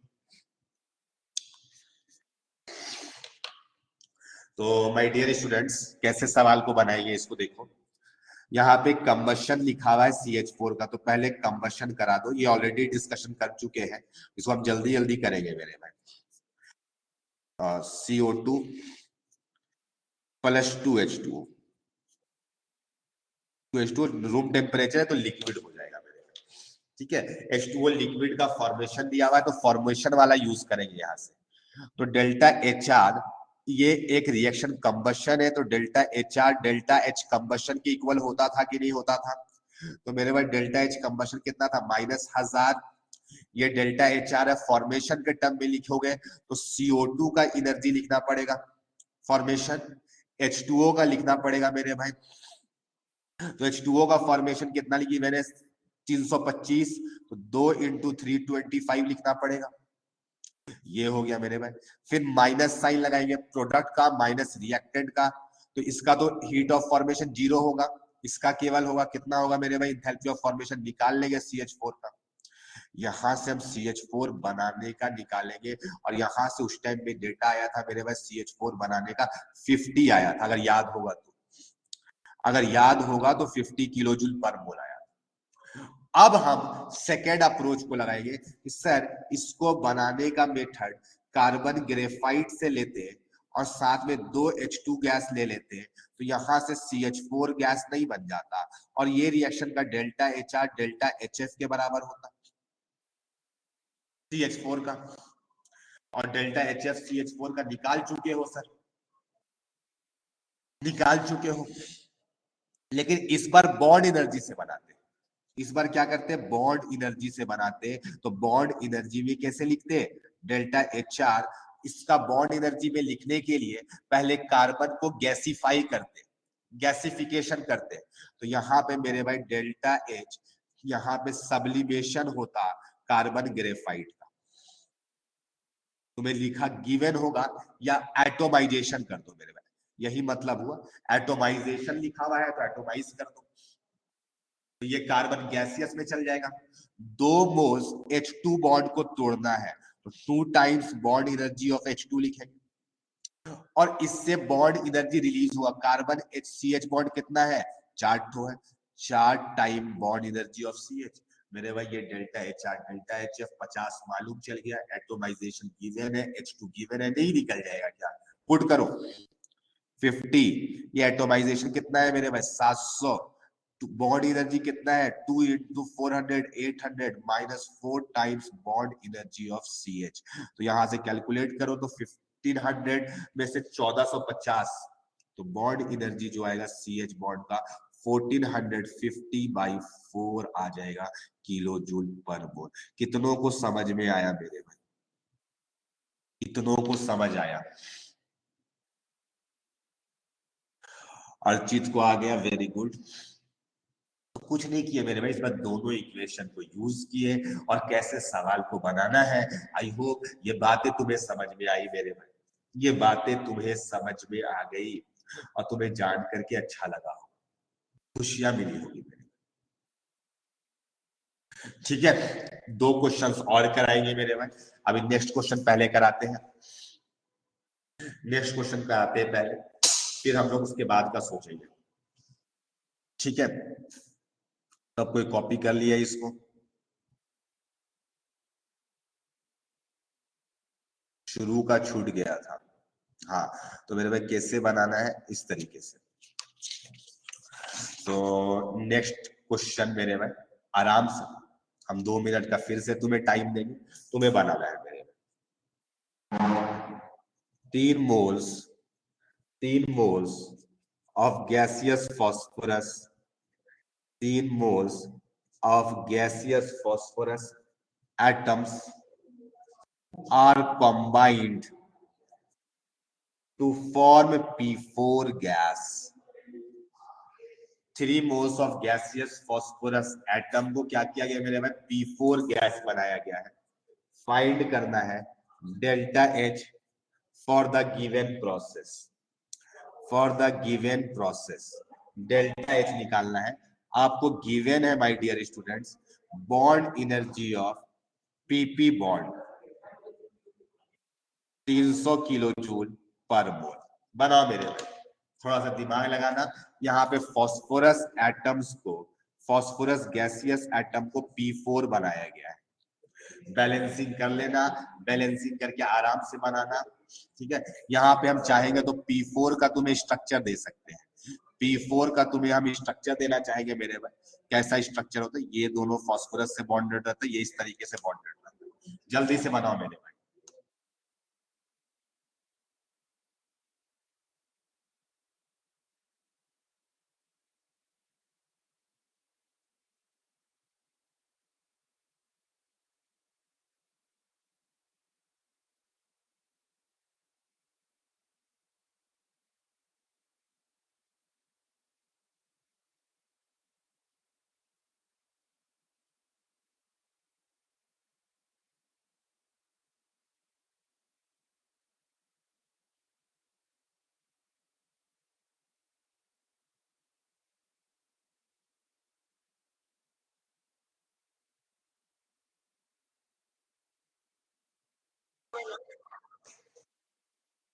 बताओ मेरे भाई कितना एनर्जी रिलीज होगा,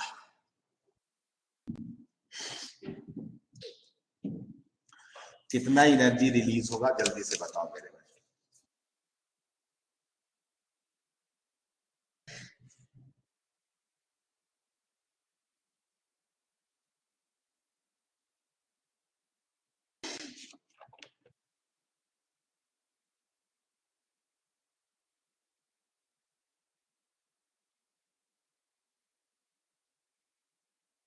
जिसका बन जाएगा वो चैट पे हमें जवाब लिखेगा।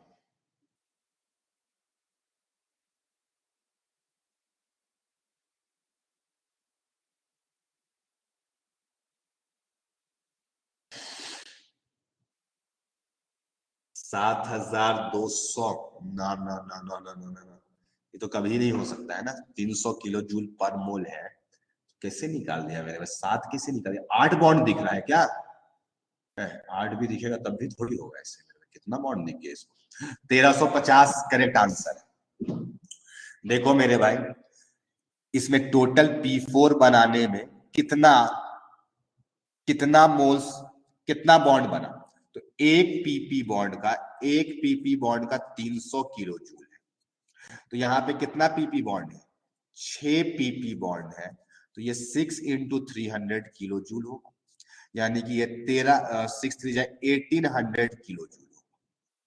लेकिन कब, जब ये 4 मोल लेंगे तो 1 मोल P4 बनेगा, लेकिन आपको थोड़ी बोला गया 4 मोल लेने के लिए, तो अगर 4 मोल रहेगा, 4 मोल लेंगे तब 1 P4 बनेगा, तो इतना होगा मेरे, 1 मोल में तो बहुत सारे होते हैं ना, 3 मोल लेंगे तो कितना होगा 1800 इंटू 3/4, ये सॉल्व करोगे 1350 किलो जूल आएगा, इसको सॉल्व करोगे तो 1350 किलो जूल आएगा, समझे कुछ, ये 4 मोल पे 1 मोल मिलेगा, लेकिन आपको कितना बोला गया, 3 ही मोल लेने के लिए, तो 3 मोल जब लेंगे तो 4 मोल लेने पे इतना लग मिलता है, तो और 3 मोल लेंगे तो मेरे भाई ये 1800 इंटू 3/4 करना पड़ेगा, 4 से डिवाइड, 1 मोल के लिए 4 से डिवाइड, तो 3 मोल्स के लिए कितना हो, तो तुम थोड़ा सा कैलकुलेशन सही से किया करो, ये 8 नहीं बॉन्ड था मेरे भाई, 6 था, ये एक फास्फोरस जो है 3 बॉन्ड बनाता है, एक फास्फोरस दूसरे के साथ में, अब तो इसका सेकेंड अप्रोच बताते हैं मेरे, अगर मान लो if structure is not given, अगर तुम्हारा स्ट्रक्चर नहीं गिवन होता, अगर तुम्हारा स्ट्रक्चर नहीं गिवन होता बेटा, तब क्या करता, इतना बात तो पता था ना कि एक फास्फोरस 3 बॉन्ड बनाएगा, ये भी तो स्ट्रक्चर नोन है, एक फास्फोरस कितना बॉन्ड बनाएगा, तुम लोग ऐसा 3 बॉन्ड बनाएगा, बिल्कुल सही बात है मेरे, तो मेरे भाई इस हिसाब से 4 फास्फोरस है, P4 में कितना फास्फोरस है, 4 फास्फोरस, तो तुम्हारा जवाब आ जाता 12 बॉन्ड, जो कि गलत है, जो कि गलत है, अगर एक फास्फोरस 3 बना रहा है तो 4 फास्फोरस तो 12 बनाएगा, तो फिर कहां पे मिस्टेक है, कोई बता कि ये 12 लिखने में कहां पे गलती हो रहा है, कोई पकड़ सकते हैं इसमें गलती कहां पे, एक फास्फोरस 3 बॉन्ड बना रहा है तो 4 फास्फोरस तो 12 होना चाहिए, बट होता तो, यस इंटरलिंकिंग है मेरे भाई, इस फास्फोरस के लिए अगर तुम ये वाला बॉन्ड काउंट कर लिए, ये वाला, तो मेरे भाई इस फास्फोरस का भी वही बॉन्ड है, सेम बॉन्ड 2 बार तुम काउंट कर दियो, सेम बॉन्ड को 2 बार काउंट कर दियो, तो मेरे भाई इसीलिए हम लोग क्या बोलेंगे कि एक फास्फोरस 3 बना सकता है दूसरे के साथ में, दूसरे फास्फोरस के साथ में, तो एक फास्फोरस कितना बनाएगा, 1.5 बोलेंगे, क्योंकि वो दूसरा वाला तो उसके साथ में भी तो काउंट हो रहा है, दूसरा वाला दूसरे के साथ में भी काउंट हो रहा है, तो अब निकालोगे 4 फास्फोरस कितना बनाएगा, तो 1.5 इंटू 4 बनाएगा, जो कि 2 बॉन्ड आएगा, 2 बॉन्ड आएगा, सॉरी 1.5 इंटू 4 कितना होगा मेरे भाई, 3/2 6 होगा ना, 6 आएगा, समझे, समझे मेरे भाई, तुम एक कंपाउंड और एग्जांपल लेते हैं, एक और एग्जांपल लेते हैं, 6 बॉन्ड, हाँ एनर्जी निकालना होगा तो एनर्जी कैसे निकालेंगे, एनर्जी निकालना होगा तो एनर्जी कैसे निकालेंगे मेरे भाई, तो ऐसे निकालेंगे कि 6 बॉन्ड बना, तो 6 बॉन्ड का एनर्जी 6 इंटू 300 1800 होता है, लेकिन ये कब है मेरे भाई, 1 मोल, 4 मोल, 4 फास्फोरस तो 4 मोल में 6 बॉन्ड है, तो 3 मोल में बेटा कितना होगा, ऐसे निकालते हैं, तो 6/4, 6/4 इंटू 3, तो 6 4 28 बॉन्ड आता, तो 8 का निकालते, फिर गलती हो गई मेरे, 3 मोल में 8 कैसे हो जाएगा, 6 इंटू 3 18/4 होता ना, 18/4 होता, 9/2 होता, तो 9/2 का निकालते 4.5 इंटू 300 निकालते, तब आ जाता आंसर, अगर स्ट्रक्चर नहीं गिवन होगा तो कैसे निकालेंगे? तो हमें पता होना चाहिए एक फास्फोरस कितना बॉन्ड बनाता है। एक और एग्जांपल बताए मेरे, या नेक्स्ट क्लास में क्या चाहते हो?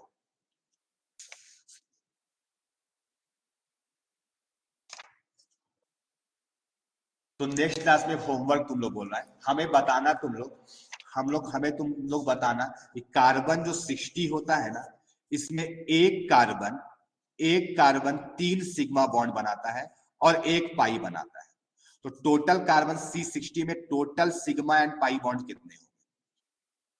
जैसे ये फास्फोरस में निकाले ना, तो 12 वाला गलत हो गया था, 12 वाला गलत हो गया था, तो वही वाला सिग्मा एंड पाई बॉन्ड्स कितने होंगे आपको बताना होगा। नेक्स्ट क्लास में इसको करिएगा, मेरे में टाइम ऑलरेडी अप हो चुका है, तो इसको दिमाग लगाइएगा, हम लोग डिस्कशन करेंगे इसको। अच्छा लगेगा कि स्ट्रक्चर अगर नहीं गिवन होगा तो कैसे सवाल को अप्रोच लेते हैं, तो वो सारी चीजें आपको समझ में आएगी। नेक्स्ट क्लास में हम लोग मिलेंगे इसके आगे, ठीक है? तब तक के लिए मेरे भाई अच्छे से पढ़ाई करिए। DPP 1